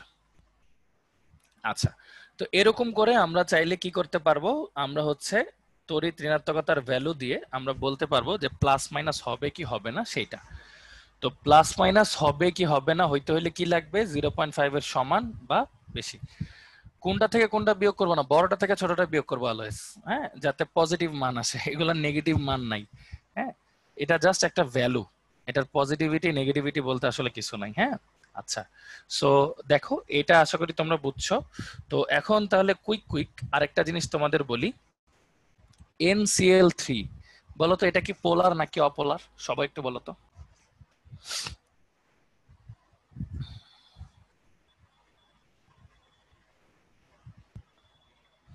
হুম NCl থেকে যদি ভাঙি, ক্লোরিন ক্লোরিন ক্লোরিন যে কোনো একটা বন্ড নাও, ক্লোরিনেরও 3 নাইট্রোজেনেরও 3, ডিফারেন্স কত 0, তাহলে এটা হচ্ছে নন পোলার।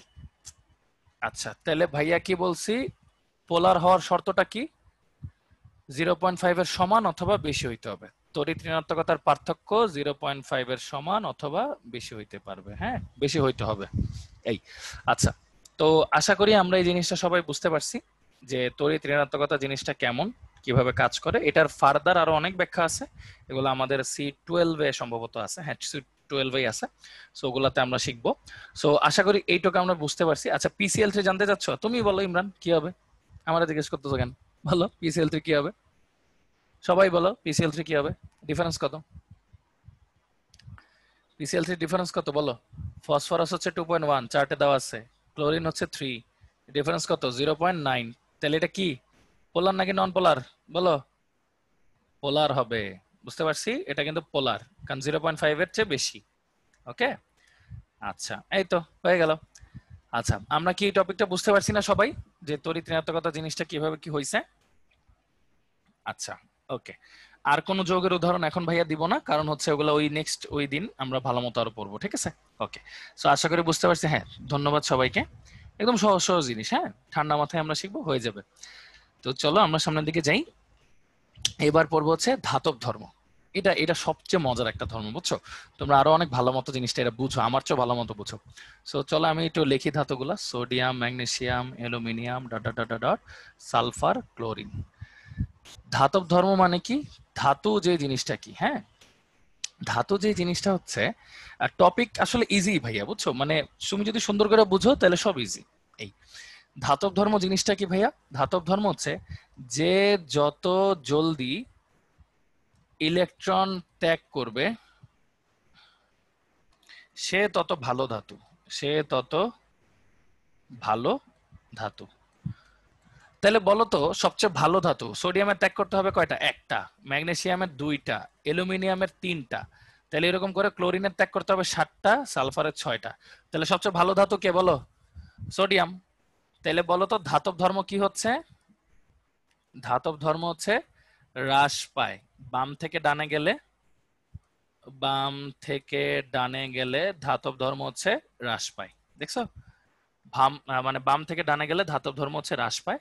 আর উপর থেকে নিচে গেলে কি হবে বলো, উপর থেকে নিচে গেলে লিথিয়াম আর ফ্রান্সিয়াম, ফ্রান্সিয়াম অনেক ইজিলি ত্যাগ করতে পারবে যেহেতু কক্ষপথ বেশি, এটাতে কি হয় বৃদ্ধি পায়, সিম্পল। হ্যাঁ এই আর কি। এই কার ধাতব ধর্ম আছে না আছে সেটা আমাদের আসলে টপিক না, আমাদের টপিক হচ্ছে ধাতব ধর্মটা আসলে কি চেঞ্জ হয়, ঠিক আছে। তাহলে দেখো বাম থেকে ডানে গেলে হচ্ছে হ্রাস পায়, উপর থেকে নিচে গেলে হচ্ছে বৃদ্ধি পায়। দেখছো খুব সুন্দর করে আমরা জিনিসটা শর্টকাটে বুঝে গেলাম। তো চলো আমরা হচ্ছে সামনের দিকে যাই, ধাতব ধর্মটা পড়লাম। তারপর দেখো অম্লক্ষার ধর্ম। এই অম্লক্ষার ধর্মটা আমরা ধাতব ধর্ম দিয়ে ব্যাখ্যা করব। কেমন জানো? দেখো আমরা কি জানি, জারণ বিজারণ, এটা একটা মজার টপিক। জারণ মানে আমরা জানি ইলেকট্রন ছাড়ন, আর বিজারণ মানে আমরা জানি ইলেকট্রন গ্রহণ। ইলেকট্রন ছাড়ে কে? ইলেকট্রন ছাড়ে হচ্ছে ধাতু, ইলেকট্রন গ্রহণ করে কে? অধাতু। তোমরা এবার ভাইয়ারা বলো তো, ধাতু কি গঠন করে, অ্যাসিড না ক্ষার? বলো, ধাতু কি গঠন করে? ধাতব কিন্তু ক্ষার হয়, তাই না? ধাতব কিন্তু ক্ষার হয়, তাহলে ধাতু গঠন করে হচ্ছে ক্ষার, আর অধাতু গঠন করে কি? অ্যাসিড। অধাতু গঠন করে কি? অ্যাসিড। আচ্ছা, তাহলে একটা জিনিস আমরা একটু আগে পড়লাম, বাম থেকে ডান, বাম থেকে ডানে যদি যাই তাহলে আমার ধাতব ধর্ম কমতে থাকে, তাই না? ধাতব ধর্ম হ্রাস পায়। তো খেয়াল করে দেখো, ধাতব ধর্মের সাথে কোন ধর্ম রিলেটেড? ক্ষার ধর্ম। সুতরাং ক্ষার ধর্ম কি হয়? হ্রাস পায়, হ্রাস পায়। সুতরাং ক্ষার ধর্ম যদি কমে তাহলে কি হয়? অম্ল ধর্ম, অম্ল ধর্ম বৃদ্ধি পায়। ওকে, সিম্পল একটা জিনিস। হ্যাঁ, তো দেখো ধাতু, ধাতু সাথে কে রিলেটেড? ক্ষার। কারণ ধাতু কি গঠন করে? ক্ষার গঠন করে। হ্যাঁ, ধাতু হচ্ছে ক্ষার গঠন করে। তো হচ্ছে ধাতব ধর্ম যদি হ্রাস পায় তাহলে অবশ্যই এটার সাথে ক্ষার ধর্ম হ্রাস পাবে, আর ক্ষার ধর্ম হ্রাস পেলে অবশ্যই কে বাড়তেছে? অম্ল ধর্ম বৃদ্ধি পাচ্ছে। তাহলে বাম থেকে ডানে গেলে আমাদের কি হয়? ক্ষার ধর্ম হ্রাস পায় এবং অম্ল ধর্ম বৃদ্ধি পায়। উপর থেকে নিচে গেলে উল্টা হবে, তাই তো? উপর থেকে নিচে গেলে উল্টা হবে। জিনিসটাকে আমরা সবাই বুঝতে পারছি না? সবাই একটু চ্যাট বক্সে লেখো তো, মানে এটা আমরা জাস্ট রিলেট করে সুন্দর মতো বুঝে গেলাম। হ্যাঁ হ্যাঁ, ধাতব ধর্ম তো অবশ্যই পর্যাবৃত্ত ধর্ম। আচ্ছা, ওকে। সো এই তো সিম্পল ভাবে আমরা বুঝে গেলাম। Thank you so much. এই যে একদম সহজ সহজ জিনিস এগুলো, বুঝছো ভাইয়া? এগুলা পড়তে কোনো প্যারাই যাবে না ইনশাল্লাহ। আচ্ছা, ওকে। সো বোঝার জন্য ধন্যবাদ। সো চলো আমরা আরেকটু সামনে যাই। এই যে এখানে হচ্ছে যে আমি যে জিনিসটা বুঝাইলাম না, এটার ওই যে চিত্রটা দিয়ে দিছি আর কি, যাতে তোমাদের বুঝতে আরো ইজি হয়। আর অক্সাইড তো আমরা গত ক্লাসেই দেখাইছিলাম সবগুলা। সো দেখো এই যে সিম্পল কি হচ্ছে, দেখো আস্তে আস্তে ক্ষার থেকে কি হইলো? অম্ল হইলো। দেখছো অম্লত্ব বাড়তেছে। আবার এখানেও দেখো আস্তে আস্তে অম্লত্ব বাড়তেছে। এই স্লাইডটা দেখা হইলে সবাই একটু ডি দিও, সবাই ডি মানে ডান। হ্যাঁ, এই স্লাইডটা দেখা হইলে সবাই একটু কষ্ট করে ডি দিও, ডি মানে হচ্ছে ডান। তাহলে হচ্ছে আমরা সামনে চলে যাব, যেহেতু এই জিনিসটা আমরা অলরেডি পড়ছি। তাহলে ভাইয়ারা সামনে চলে যাব, জিনিসটা যেহেতু এখন পড়ছি। আচ্ছা, ওকে। সো ওকে, হ্যাঁ, থ্যাংক ইউ সো মাচ জিনিসগুলো বোঝার জন্য ভাইয়া। সো হচ্ছে দেখো আমরা হচ্ছে এই যে একই পর্যায়ে বাম থেকে ডানে গেলে যে ধর্মগুলো পড়ছিলাম, সেই ধর্মগুলো আমরা হচ্ছে আরেকবার লিখি। প্রত্যেকটা ধর্ম, একটা হচ্ছে পারমাণবিক ব্যাসার্ধ, পারমাণবিক ব্যাসার্ধ। তারপর আমরা কি কি পড়লাম? আমরা পড়লাম হচ্ছে আয়নীকরণ শক্তি, আয়নীকরণ শক্তি। তারপর হচ্ছে আমরা পড়লাম কি? ইলেকট্রন আসক্তি। তারপর আমরা পড়লাম হচ্ছে তড়িৎ ঋণাত্মকতা, তড়িৎ ঋণাত্মকতা। তারপর আমরা কি পড়লাম? আমরা পড়লাম হচ্ছে ধাতব ধর্ম। হ্যাঁ, ধাতব ধর্ম। তারপর আমরা পড়লাম হচ্ছে অম্লত্ব বা ক্ষারত্ব, যেটা আর কি। এই সো আমরা কি কি বললাম দেখো তো, বাম থেকে ডানে গেলে কি হয় মনে আছে? আমরা পড়ছি এটা হচ্ছে হ্রাস পায়। আয়নীকরণ শক্তি কি হচ্ছে? আয়নীকরণ শক্তি হচ্ছে বৃদ্ধি পায়। হ্যাঁ, তারপর দেখো ইলেকট্রন আসক্তি কি হয়? এটাও বৃদ্ধি পায়। তড়িৎ ঋণাত্মকতা, ওটাও কি হয়? বৃদ্ধি পায়। ধাতব ধর্ম কি হয়? হ্রাস পায়। আর অম্লত্বটা হচ্ছে বৃদ্ধি পায়। এগুলো হচ্ছে প্রত্যেকটা ভাই এতক্ষণ ব্যাখ্যা করে আসছি। হ্যাঁ, তো এগুলা প্রত্যেকটা হচ্ছে ব্যাখ্যা করে আসছি। হ্যাঁ, উপর থেকে নিচে হলে ঠিক উল্টাটাই হবে। হ্যাঁ, সো হচ্ছে প্রত্যেকটা ভাইয়া ব্যাখ্যা করে আসছি। তো যেহেতু প্রত্যেকটা ব্যাখ্যা করে আসলাম, তোমাদের যাতে পড়তে কষ্ট না হয় এজন্য ভাইয়া এই যে দেখো এরকম একটা গ্রাফ করে রাখছি, যাতে তোমরা এই একটা স্লাইড দেখলেই বুঝে যাও কারা কারা বাড়ে আর কারা কারা কমে। ঠিক আছে, এই গ্রাফটা করা হয়েছে যাতে তোমরা একটা স্লাইড দেখলেই বুঝে যাও কারা কারা বাড়ে কারা কারা কমে। সিম্পল, বাম থেকে ডানে গেলে। হ্যাঁ, এখন তোমরা কোশ্চেন করতে পারো যে ভাইয়া বাম থেকে ডানে গেছে, আপনি এত সুন্দর গ্রাফ করছেন, উপর থেকে নিচে গেলে কি দোষ করছে? ঠিক না? দেখো এই যে বাম থেকে ডানের জন্য, ওই যে বললাম না বর্ষণ ভাইয়া, শুরুতেই তো বললাম যে গলনাঙ্ক স্ফুটনাঙ্ক পর্যাবৃত্তিক ধর্মের মধ্যে পড়ে না।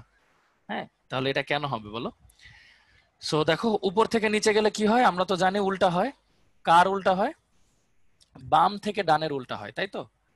বাম থেকে ডান, এটার উল্টা হয়, এটার উল্টা হয়। তো এটাও যাতে তোমরা সহজভাবে জানতে পারো, এজন্য এটার জন্য একটা গ্রাফ করে দিছি ভাইয়া, এটার জন্য একটা গ্রাফ করে দিছি। ওকে, সো এটা সুন্দর মতো প্রত্যেকটারই গ্রাফ করে দিছি তোমাদের, প্রত্যেকটা ব্যাখ্যা সহ প্রত্যেকটা দেখাইলাম যে তোমাদেরকে উপর থেকে নিচে কি কি হয়, বাম থেকে ডানে কি কি হয়, প্রত্যেকটা ব্যাখ্যা সহ তোমাদের জন্য দেওয়া আছে, যাতে পুরো স্লাইডটা পড়ে তোমরা হচ্ছে এটা জিনিসটা জানতে পারো। এই, হ্যাঁ, তো এগুলা এই মানে এরকম করে আমরা কি করলাম, জিনিসটা ছোট করে সামারি করে দিলাম। হ্যাঁ, প্রত্যেকটা জিনিস যেহেতু ভাইয়া বুঝাইছি, এই জিনিসগুলো সামারি করে দিলাম। তো এগুলো তো পিডিএফ এ দিয়ে দিব। হ্যাঁ, এটা গ্রুপ কি যে এখানে যে মাঝে মাঝে পাওয়ার পয়েন্টে লিখলে কি হয়, ইয়াটা ভেঙে যায় আর কি, বুঝছো? এই, আচ্ছা, তড়িৎনাটকতা কমে যাওয়ার কথা লেখা কেন? কোথায়? দুইটাতেই লিখছে তড়িৎনাটকতা কমার কথা। আচ্ছা, এইটা হচ্ছে একটু ভুল দেওয়া তাহলে। হ্যাঁ, এটা তাহলে একটু ভুল দেওয়া। হ্যাঁ, এটা একটু ভুল দেওয়া, এটা ধনাত্মকতা হবে আর কি। হ্যাঁ, ঠিক আছে, okay. So thank you, thank you, thank you Turya এই জিনিসটা বলার জন্য। আসলে ওই সারা রাত জায়গায় জায়গায় এই জিনিসটা করা হয় তো, সো হচ্ছে ঝামেলা হয়ে যায় আর কি। হ্যাঁ, সো চলো সামনের দিকে যাই। আজকে আরেকটা টপিক আছে, সেটা হচ্ছে আচ্ছাদন প্রভাব। বলছিলাম না শুরুতে যে ভাইয়া এই জিনিসটা পড়াবো, সো অবশ্যই এই জিনিসটা পড়াবো যেহেতু ভাইয়া বলছি। তো খেয়াল করো আচ্ছাদন প্রভাব জিনিসটা কি। মনে করো তুমি এদিকে বসে আছো, হ্যাঁ, আর আর এটা মনে করো আমি, আমরা কথা বলতেছি। হ্যাঁ, এটা মনে করো তুমি, এটা মনে করো আমি, আমরা দুজন কথা বলতেছি। আমরা কিন্তু ইজিলি আরামসে কথা বলতে পারবো। কিন্তু মনে করো তুমি এদিকে, আর তোমার মাঝখানে অনেকজন মানুষ আছে, অনেকজন মানুষ আছে, আর এখানে মনে করো আমি। তাহলে কি আমরা ইজিলি কানেক্ট করতে পারবো, কথা বলতে পারবো? এগুলো কিন্তু আমরা ইজিলি কথা বলতে পারবো না। অর্ণব, উভধর্মী অক্সাইড গত ক্লাসে পড়ানো হয়েছে, দয়া করে ভিডিওটা একটু দেখো। আচ্ছা দেখো, আমরা কিন্তু ইজিলি কথা বলতে পারবো না। তো আচ্ছাদন মানে হচ্ছে, আচ্ছাদন মানে হচ্ছে ঘিরে রাখা, ঘিরে রাখা বা দূরে রাখা, সহজ কথা। হ্যাঁ, ঘিরে রাখা। তাহলে দেখো তো, তুমি যদি নিউক্লিয়াস হও, সাপোজ তুমি যদি নিউক্লিয়াস হও, তুমি যদি নিউক্লিয়াস হও, আর আমি যদি শেষ কক্ষপথ হই, শেষ কক্ষপথ হই, আর এগুলো হচ্ছে মাঝের কক্ষপথ, মাঝের কক্ষপথ। আর আচ্ছাদন মানে হচ্ছে নিউক্লিয়াস থেকে শেষ কক্ষপথকে আলাদা করা। তাহলে কোথায় বলো তো আচ্ছাদন প্রভাবটা বেশি? এটা মনে করো এ, এটা মনে করো বি, বলো কোথায় আচ্ছাদন প্রভাবটা বেশি? বিতে আচ্ছাদন প্রভাব বেশি, এই আর কি, শেষ। তাহলে আচ্ছাদন প্রভাবটা আসলে কিসের উপর ডিপেন্ড করে? সবাই একটু চ্যাট বক্সে লেখো তো, আচ্ছাদন যে প্রভাবটা আছে সেটা আসলে কিসের উপর ডিপেন্ড করে? সবাই একটু চ্যাট বক্সে লেখো তো। মধ্যবর্তী কক্ষপথের উপর, তাই না? মধ্যবর্তী কক্ষপথের উপর ডিপেন্ড করে। ওকে, সো এখানে দেখো, এটা হচ্ছে একটা নিউক্লিয়াস, এটা হচ্ছে একটা নিউক্লিয়াস, এটার হচ্ছে, এটা হচ্ছে প্রথম কক্ষপথ, মানে এটাই মনে করো শেষ কক্ষপথ, শেষ কক্ষপথ। আর এটা মনে করো নিউক্লিয়াস, আর এটা মনে করো শেষ কক্ষপথ। এবার ভাইয়ারে বলো এ আর বি কোথায়? শেষ কক্ষপথের সাথে নিউক্লিয়াসের কোনো সম্পর্কই নেই, বিতে নাই। ঠিক আছে, কারণ হচ্ছে এইখানে কি বেশি বলতো? আচ্ছাদন প্রভাব বেশি। আচ্ছাদন মানে ঘিরে রাখছে, নিউক্লিয়াসকে ঘিরে রাখছে, আচ্ছাদন প্রভাব বেশি। ওকে, এই আর কি। তাহলে ভাইয়ারে বলো তো, কারা, হ্যাঁ, কারা বেশি বিক্রিয়া দিবে, এ দিবে নাকি বি দিবে? বলো তো। বি বেশি বিক্রিয়া দিবে, কারণ বি তো দূরে আছে, ও তো ডাইরেক্ট বিক্রিয়া করে ফেলাবে। ঠিক আছে, বি বেশি বিক্রিয়া দিবে, এক্স্যাক্টলি। বি বেশি বিক্রিয়া দিবে কারণ কি, ও তো দূরে আছে, দূরে ইজিলি ইলেকট্রন ত্যাগ করতে পারবে বা গ্রহণ করতে পারবে, সবকিছু করতে পারবে। হ্যাঁ, এরকম হলো ঘটনাটা। সো আশা করি আমরা আচ্ছাদন প্রভাবটা বুঝতে পারছি। একটু চ্যাট বক্সে যদি ভাইয়াকে জানাও, তাহলে ভাই আর কি বুঝতে পারবো। আচ্ছাদন প্রভাব হচ্ছে নিউক্লিয়াসকে ঘিরে রাখা। কার থেকে ঘিরে রাখা? সর্বশেষ কক্ষপথ থেকে ঘিরে রাখা, সর্বশেষ কক্ষপথ। আচ্ছা, আজান দিচ্ছে, আমি একটা মিনিটের জন্য অফ করব। সর্বশেষ কক্ষপথ থেকে ঘিরে রাখা। আচ্ছা, আমি আরেকবার রিপিট করতেছি, সমস্যা নাই। একটা মিনিট দাঁড়াও। হ্যাঁ, আচ্ছা, আবার একটু বলবো, একটা মিনিট দাঁড়াও।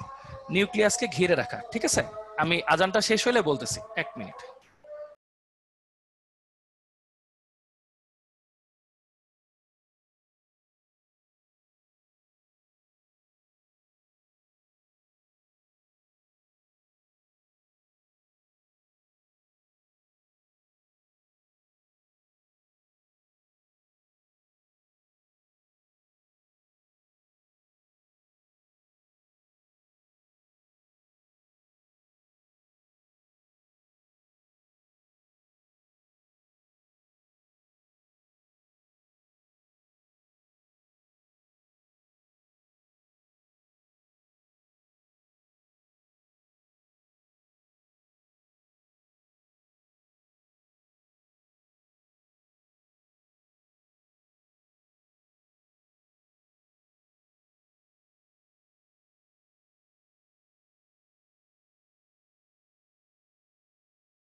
আচ্ছা হ্যাঁ ভাইয়া, আজান শেষ হয়েছে, আমি তোমাদেরকে একটু বলি আবার যে আচ্ছা আচ্ছাদন প্রভাবের আসলে কাজটা কি সেটা একটু বলি।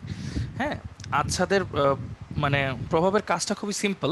তুমি চিন্তা করো, কক্ষপথ থেকে শেষ কক্ষপথ যত দূরে থাকবে সে তত বেশি কি করবে, ইলেকট্রন ত্যাগ করার সামর্থ্য রাখবে, মানে তারা তত বেশি তেজস্ক্রিয় হবে। আর আচ্ছাদন প্রভাবটা বলতে আসলে কি বোঝায়, নিউক্লিয়াসকে যতগুলা কক্ষপথ ঘিরে রাখছে। এখন চিন্তা করো, শেষ কক্ষপথ মনে করো 7 নাম্বার, আর নিউক্লিয়াসকে তাহলে কয়জন ঘিরে রাখছে বলো তো? 6 জন ঘিরে রাখছে। তাহলে এই 7 নাম্বারের উপর 7 নাম্বারে যে ইলেকট্রনটা আছে, সেই ইলেকট্রনকে নিউক্লিয়াস কিন্তু তেমন একটা আকর্ষণ করতে পারবে না। সো ওই ইলেকট্রন কিন্তু ইজিলি মুক্ত হইতে পারবে, বুঝতে পারছো? এই আর কি, আচ্ছাদন প্রভাব যত কম জিনিসটা তত শক্তিশালী, আর আচ্ছাদন প্রভাব যত বেশি তো জিনিসটা তত তেজস্ক্রিয়। এরকম আর কি ব্যাপারটা। এখন আমরা বুঝতে পারছি সবাই? একটু চ্যাট বক্সে লিখি, আশা করি এখন বুঝতে পারছি জিনিসটা কি। আচ্ছা হ্যাঁ, বোঝার জন্য অত্যন্ত ধন্যবাদ। আচ্ছা, okay, so thank you so much. এই তো আজকে আমাদের লেকচার এইটুকুই, তোমাদের এই অল্প একটুর জন্য আটকে রাখছিলাম আর কি। হ্যাঁ, অল্প একটুর জন্য আটকে রাখছিলাম। থ্যাংক ইউ সো মাচ সবাইকে। আমি তোমাদের একটু হ্যান্ড রেজটা একটু নিব, একটু কষ্ট করে হ্যান্ড রেজ করছো। হ্যাঁ, রাহাত হ্যান্ড রেজ করছো। রাহাত, তোমাকে অপশন দেওয়া হয়েছে ভাইয়া। আসসালামু আলাইকুম ভাইয়া, ভালো ওয়ালাইকুম আছেন? আসসালাম রাহাত, কি অবস্থা, কেমন আছো? আলহামদুলিল্লাহ ভাই, ভালো আছি। তুমি কেমন, ভালো তুমি আছি। কেমন আছো ভাইয়া? ভাইয়া একটু হ্যাঁ, তুরিচন্দ্র কথা স্লাইডটাতে যেতে পারবেন? অবশ্যই যেতে পারবো ভাইয়া, যাচ্ছি, একটা মিনিট। তোর এই ঋণাত্মকতা না, এই যে ভাইয়া গেলাম স্লাইডে, বলো। না, আগেরটা জানেন, আগেরটা জান। আগেরটাতে, এই যে গেলাম ভাইয়া আগেরটাতে। ভাইয়া এখানে কার্বনেরও 2.5, আবার এসের এখানে সালফারের 2.5 ইলেকট্রো তুরিচন্দ্র আছে, তাহলে কি এই দুটোর তুরিচন্দ্র কি একই? হ্যাঁ হ্যাঁ, মান তো সেম, তার মানে একই, পরীক্ষা করে দেখা গেছে তাদের মানটা সেম, একই কিন্তু হইতেই পারে। হ্যাঁ কিন্তু আমরা তো জানি যে কিনা একই গ্রুপের উপর থেকে নিচে গেলে কিনা কমে না তুরিচন্দ্রতা, আবার দেখেন যে একই গ্রুপ থেকে নিচে গেছে, আবার সেটা দামও গেছে, মানে হ্যাঁ আবার হ্যাঁ ডান সাইড দিয়ে গেছে, তাহলে তো এটা কিনা পার্থক্য হবার কথা ছিল না? না না ভাইয়া, এটা তো গ্রুপ ওয়াইজ আলাদা না। এটা তোমার পার্থক্য কেন হবে? এমনও তো হইতে পারে, মনে করো তুমি একজনের বাসায় থাকো, তুমি রোল এক, তোমার পাশের জন যে থাকে সেও রোল এক, দুইজন তো আলাদা স্কুলের, তো রোল এক হইলে তো সমস্যা নাই, তাই না? এই আর কি ব্যাপারটা। হ্যাঁ, মানে দুইজন আলাদা, তো দুইজনের পরীক্ষা করে দেখা গেছে দুইজনের ভ্যালু একই চলে আসছে, এই আর কি। একই না, অ্যাকচুয়ালি একটু ডিফারেন্স আছে, যেমন 2.531 হয়, কারো 2.529 হয়, তো দুইটাকে 2.5ই বলা যায় আর কি, ওই সেন্সে, বুঝছো? এই আর কি ভাইয়া। আচ্ছা ঠিক আছে। আচ্ছা, ওকে, থ্যাংক ইউ ভাইয়া। এরপর কে আছে? এরপর আছে হচ্ছে ফাইজা। হ্যালো ফাইজা।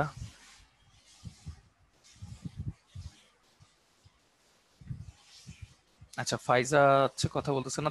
এখন কে আছে? তাসিন। হ্যালো তাসিন। হ্যালো, আসসালামু আলাইকুম ভাইয়া, শুনতে পাচ্ছেন? হ্যাঁ ভাইয়া শুনতে পাচ্ছি। কি অবস্থা, কেমন আছো ভাইয়া? ভাই আলহামদুলিল্লাহ ভালো আছি, আপনি ভালো আছেন? আলহামদুলিল্লাহ ভাইয়া, ভালো আছি। বলো ভাইয়া।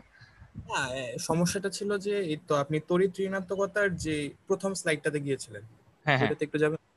অবশ্যই যাব, এই যে আসলাম, বলো। হ্যাঁ, এখন এখানে তো হাইড্রোজেন আর ক্লোরিনের মধ্যে বন্ধন, হাইড্রোজেন আর ফ্লোরিনের মধ্যে বন্ধন।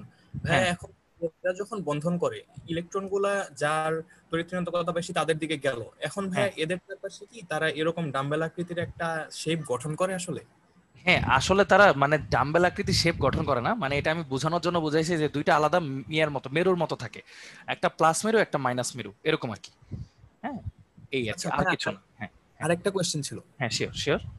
হ্যাঁ, এই তো আপনি যে ধাতব বন্ধন আর এই তো সমযোজী বন্ধন বুঝিয়েছেন প্রথমে একদম। হ্যাঁ হ্যাঁ, না বন্ধন বুঝাইনি, ওদের রেডিয়াস বুঝাইছি। জি ভাইয়া, ওইগুলাই ওইখানে। হ্যাঁ, আচ্ছা ওকে, আসতেছি, দাঁড়াও। আহ ধাতব বন্ধন হচ্ছে ধাতুর অণুগুলা যখন কাছাকাছি থাকে তাদের নিউক্লিয়াসের মধ্যে দূরত্বের অর্ধেক, এটাই ধাতব ব্যাসার্ধ। আর হ্যাঁ ভাইয়া, এখন সমযোজীটা, হ্যাঁ বলো। প্রশ্নটা হচ্ছে ভাইয়া, এই তো ধাতব বন্ধন তো মানে আকর্ষণ বেশি করার কথা, তো তাদের ওভারল্যাপ করার কথা না, সে জায়গায় না সমযোজী না না, বন্ধন ধাতব বন্ধন আকর্ষণ কিন্তু করলেও ওরা সবসময় কাঁপতে থাকে না নিজেদের মধ্যে, জি ওদের মধ্যে হ্যাঁ। একটা ডিস্টেন্স থাকে। আর সমযোজী তো একজন আরেকজনের উপর ওভারল্যাপ করে, ধাতু তো আর ওভারল্যাপ করে না। ধাতু যদি ওভারল্যাপ করতোই তাহলে তো এটা ইয়ে হয়ে যেত না, সন্নিবেশ সমযোজী হয়ে, মানে ওইটাও তাহলে সমযোজী হয়ে যেত না ধাতবটা। মানে ভাইয়া এখানে যেহেতু সমযোজীরা ইলেকট্রন শেয়ারের মাধ্যমে করে, তাই তারা হ্যাঁ, ওভারল্যাপ এই জন্য করতে পারে। ওভারল্যাপ করতেছে, এক্স্যাক্টলি, এই জন্য তাদের ব্যাসার্ধটা আরো ছোট। হ্যাঁ, আচ্ছা এই আচ্ছা, আর কি। থ্যাংক ইউ ভাইয়া, আচ্ছা এইটুকুই। আচ্ছা, থ্যাংক ইউ সো মাচ ভাই। ওকে, আসসালামু আলাইকুম ভাইয়া। ওয়ালাইকুম আসসালাম ভাই। এরপর আছে দীপশুন। স্যার ভাইয়া, নমস্কার ভাইয়া। হ্যাঁ ভাইয়া, হ্যাঁ কি অবস্থা ভাই, কেমন ভাইয়া আছো? হ্যাঁ বলো ভালো। ভাই।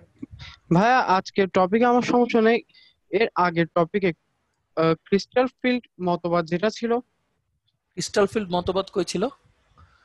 এর আগের টপিকে, মানে এর আগের হ্যাঁ ক্লাসে হ্যাঁ হ্যাঁ, বুঝতে ওখানে পারছি। হ্যাঁ, ভাইয়া আমি বই মানে পড়েছি জটিলায়ন গঠন কারণে লিগেন্ডের নিঃসঙ্গ ইলেকট্রন যুগল। ভাইয়া কেন নিঃসঙ্গ ইলেকট্রন যুগলটা কি বুঝুন? আহ, মুক্ত জোরের কথা বলছিলাম না গত ক্লাসে ভাইয়া, হ্যাঁ। ওইটাই নিঃসঙ্গ ইলেকট্রন যুগল। আচ্ছা ভাই, আচ্ছা, ঠিক আছে ভাইয়া, থ্যাংক ইউ। থ্যাংক ইউ ভাই। ওকে, আচ্ছা, এরপর কে আছে? ফাতেমা। ফাতেমা ভাইয়া। আসসালামু আলাইকুম ভাইয়া। ওয়ালাইকুম আসসালাম ভাইয়া, কি অবস্থা ভাইয়া, কেমন আছো? বলো ভাইয়া। আলহামদুলিল্লাহ ভালো আছি, আপনি কেমন আছেন? আলহামদুলিল্লাহ ভালো আছি ভাইয়া, বলো ভাইয়া ভাইয়া। ইলেকট্রন আসক্তিটা একটু বুঝালে আরেকবার বললাম। ইলেকট্রন আসক্তি হচ্ছে একটা মৌল কত জলদি আরেকটা ইলেকট্রন নিয়ে, হ্যাঁ, একটা মৌল কত জলদি আরেকটা ইলেকট্রন নিয়ে নিষ্ক্রিয় হতে পারবে। তো ক্লোরিনের একটা হইলেই হয়ে যাচ্ছে, এজন্য ওর আসক্তি সবচেয়ে বেশি। আর ইয়ার কয়টা লাগতেছে? সোডিয়ামের 7টা লাগতেছে, এজন্য ওর আসক্তি সবচেয়ে কম। এইটা আসক্তি হচ্ছে ইলেকট্রন নেওয়ার প্রবণতা, এই আর কি ভাইয়া। হুম, এটা। এটাই আচ্ছা, ওকে ওকে ভাইয়া, থ্যাংক আসসালামু ইউ। আলাইকুম। ওয়ালাইকুম আসসালাম ভাইয়া। এরপর আছে হচ্ছে সিনথিয়া। হ্যালো ভাইয়া। হ্যালো সিনথিয়া ভাইয়া, কি অবস্থা, কেমন আছো? বলো ভাইয়া। কিন্তু ভাইয়া আসসালামু আলাইকুম, ভালো আছি, আপনি ওয়ালাইকুম কেমন আসসালাম, আছেন? ভালো আছি ভাইয়া, ভাইয়া আলহামদুলিল্লাহ। আচ্ছাদন প্রভাবটা কি? আচ্ছাদন প্রভাব হচ্ছে মনে করো দূরে সরায় রাখার প্রভাব আর কি। আচ্ছাদন মানে হচ্ছে নিউক্লিয়াস এবং লাস্টের যে শেলটা আছে, এই দুইটা শেলের মাঝখানে যত বেশি শেল ঢুকবে, তো ওই জি ভাইয়া। দুইজনের মধ্যে দূরত্ব বাড়তে থাকবে না। মানে আমি কি করলাম, ঢাইকা রাখলাম না আসলে শেষ কক্ষপথটাকে, এটাকেই বলা হচ্ছে হ্যাঁ, আচ্ছাদন প্রভাব। এই, মানে নিষ্ক্রিয় গ্যাসগুলো যেমন একে অপরের কাছ থেকে দূরে থাকে ওরকম। হ্যাঁ হ্যাঁ হ্যাঁ হ্যাঁ হ্যাঁ হ্যাঁ হ্যাঁ, কাইন্ড অফ ও এরকম। আচ্ছা, থ্যাংক ইউ ভাইয়া। আচ্ছা ভাই, ঠিক আছে, থ্যাংক ইউ। আচ্ছা, ওকে, আচ্ছা, ইয়ে কোথায় আছে শাহিন ভাই? আমরা কি আরো নিব? এবার আর হচ্ছে মানে দুইজনের আছে। আচ্ছা, দুইজন আছে, আচ্ছা শ্রেয়া আচ্ছা, এবং ঠিক আছে। জি জি রফিকার জি আছে। জি। শ্রেয়া, হ্যালো। হ্যালো ভাইয়া। হ্যাঁ ভাইয়া, কি অবস্থা, কেমন আছো? বলো ভাইয়া। ভাইয়া ভালো আছি ভাই। আমার টপিক রিলেটেড কোশ্চেন না, আমার কোশ্চেন হচ্ছে ভাই আপনি যা পড়ান সেগুলো তো ভালো মতোই বুঝি, এরপরে হুম যখন বইটা খুলি তখন হুম দেখি কি আরো আলাদা অনেক কিছু আছে, মানে যেগুলা হুম। উপরে লেকচার দিলে আসলে ভাইয়া ভালো হতো, তখন তো ভাই একদম আল লাগবে যে কি করবো, পুরো হতাশ হয়ে ওগুলা যাই। হচ্ছে অবশ্যই তাহলে রিডিং ম্যাটেরিয়াল, বুঝছো? ওগুলা শুধু রিডিং পড়বা, অত একটা ইফেক্ট ফেলবে না ওগুলা। আর এখানে যেগুলো দেখানো হচ্ছে সেগুলো প্রত্যেকটাই কোথাও না কোথাও আসবে, কোথাও না কোথাও আসছে, কোথাও না কোথাও মানে এসেছিল। হ্যাঁ, সো এরকম আর কি ব্যাপারটা, বুঝছো? সো মানে হচ্ছে ওগুলো যে অত ইম্পর্টেন্ট না। না না, ওগুলা জাস্ট হচ্ছে মনে করো এই যে ভাইয়া যে ইজিলি তোমার একটা জিনিস বোঝানোর চেষ্টা করার জন্য অনেক উদাহরণ দেই, ওইখানে উদাহরণ দেয় না, ওখানে একদম মানে যা আচ্ছা সব লিখে দেয়, বুঝছো? ওরা উদাহরণ না দিয়ে মানে মেইন কনসেপ্টটা বলে। এখন আমি যদি আচ্ছাদন প্রভাবে মানুষদেরকে না বুঝায় এমনি বলতাম শেষ কক্ষপথ আর মাঝখানে কক্ষপথ থাকলে এটা আচ্ছাদন প্রভাব বলে শেষ, ওরা বইতে এমনি লেখে। তো এমনি লিখলেই তো বুঝতে অসুবিধাটা হয়, বুঝছো? তখনই এই জন্য প্যাচটা লাগে। ভাইয়া বই খুললে একদম হতাশ হয়ে যায়, খুবই দুঃখ যায়। না না, এটা হচ্ছে ভাইয়া তোমরা জাস্ট রিডিং করলেই হবে। হ্যাঁ, চাইলেই হবে, ওটা অত একটা আচ্ছা ইম্পর্টেন্ট ভাইয়া। হবে না। ওকে, ঠিক আছে ভাইয়া, থ্যাংক ইউ। Thank you. আচ্ছা, তারপর কে আছে? তৌফিকারা। আসসালামু আলাইকুম ভাইয়া। ওয়ালাইকুম আসসালাম ভাইয়া, কি অবস্থা, কেমন আছো? বলো ভাইয়া। ভালো আছি, ভালো আছেন? আলহামদুলিল্লাহ ভাইয়া, বলো ভাইয়া। ভাইয়া, এটা যে বললেন যে ধাতু বা শাক্ত, এটা কি শুধু ধাতু ধাতু বন্ধনের ভিতরে শুধু হবে? ধাতু ধাতু বন্ধনের মধ্যে হবে। আর ভাইয়া আরেকটা কথা যে হ্যাঁ শিওর। ধাতুগুলো ধাতুগুলো শুধু ক্ষার গঠন করে আর অধাতুগুলো অ্যাসিড, এটা কেন? জি বুঝিনি ভাইয়া, আবার একটু বলবা? মানে ধাতুগুলো শুধু ক্ষার গঠন করে আর হ্যাঁ অধাতুগুলো অ্যাসিড, এটা কেন হ্যাঁ, হয়? এই যে তুমি তো জানোই ভাইয়া, ইয়ে করতেছে, আমরা কি জানি সোডিয়াম হচ্ছে হাইড্রোক্সাইড তৈরি করে, তাহলে ওটা তো ক্ষার। আর হচ্ছে অধাতব কারা আছে, অধাতব আছে মনে করো হাইড্রোজেন, ওরা কি তৈরি করতেছে? ওই HCl H2SO4, ওরা অ্যাসিড তৈরি করতেছে। এইটা আর কি ভাইয়া। হ্যাঁ ভাইয়া মানে আচ্ছা, বলো। অক্সিজেনের সাথে যদি সোডিয়াম মানে হ্যাঁ হ্যাঁ হ্যাঁ অক্সিজেনের সাথে যদি সোডিয়াম হয় তাহলে সেটা ক্ষার ধর্ম প্রকাশ করে, কিন্তু হ্যাঁ। অধাতুগুলো যুক্ত হয় তাহলে অ্যাসিড ধর্ম, এইটা কারণ। আচ্ছা, এইটা হচ্ছে ভাইয়া, এটা হচ্ছে ওদের নিজস্ব ধর্ম। যেমন তুমি যদি সোডিয়াম হাইড্রোক্সাইড নাও, এটাকে পানির সাথে মানে ইয়া নাও, একটা মনে করো সোডিয়াম নিলা বা যে কোনো একটা অক্সাইড নিলা, সোডিয়ামের অক্সাইডকে পানির সাথে বিক্রিয়া করলে দেখবা ক্ষার তৈরি হইতেছে, এজন্য ওরা ক্ষার ধর্মী।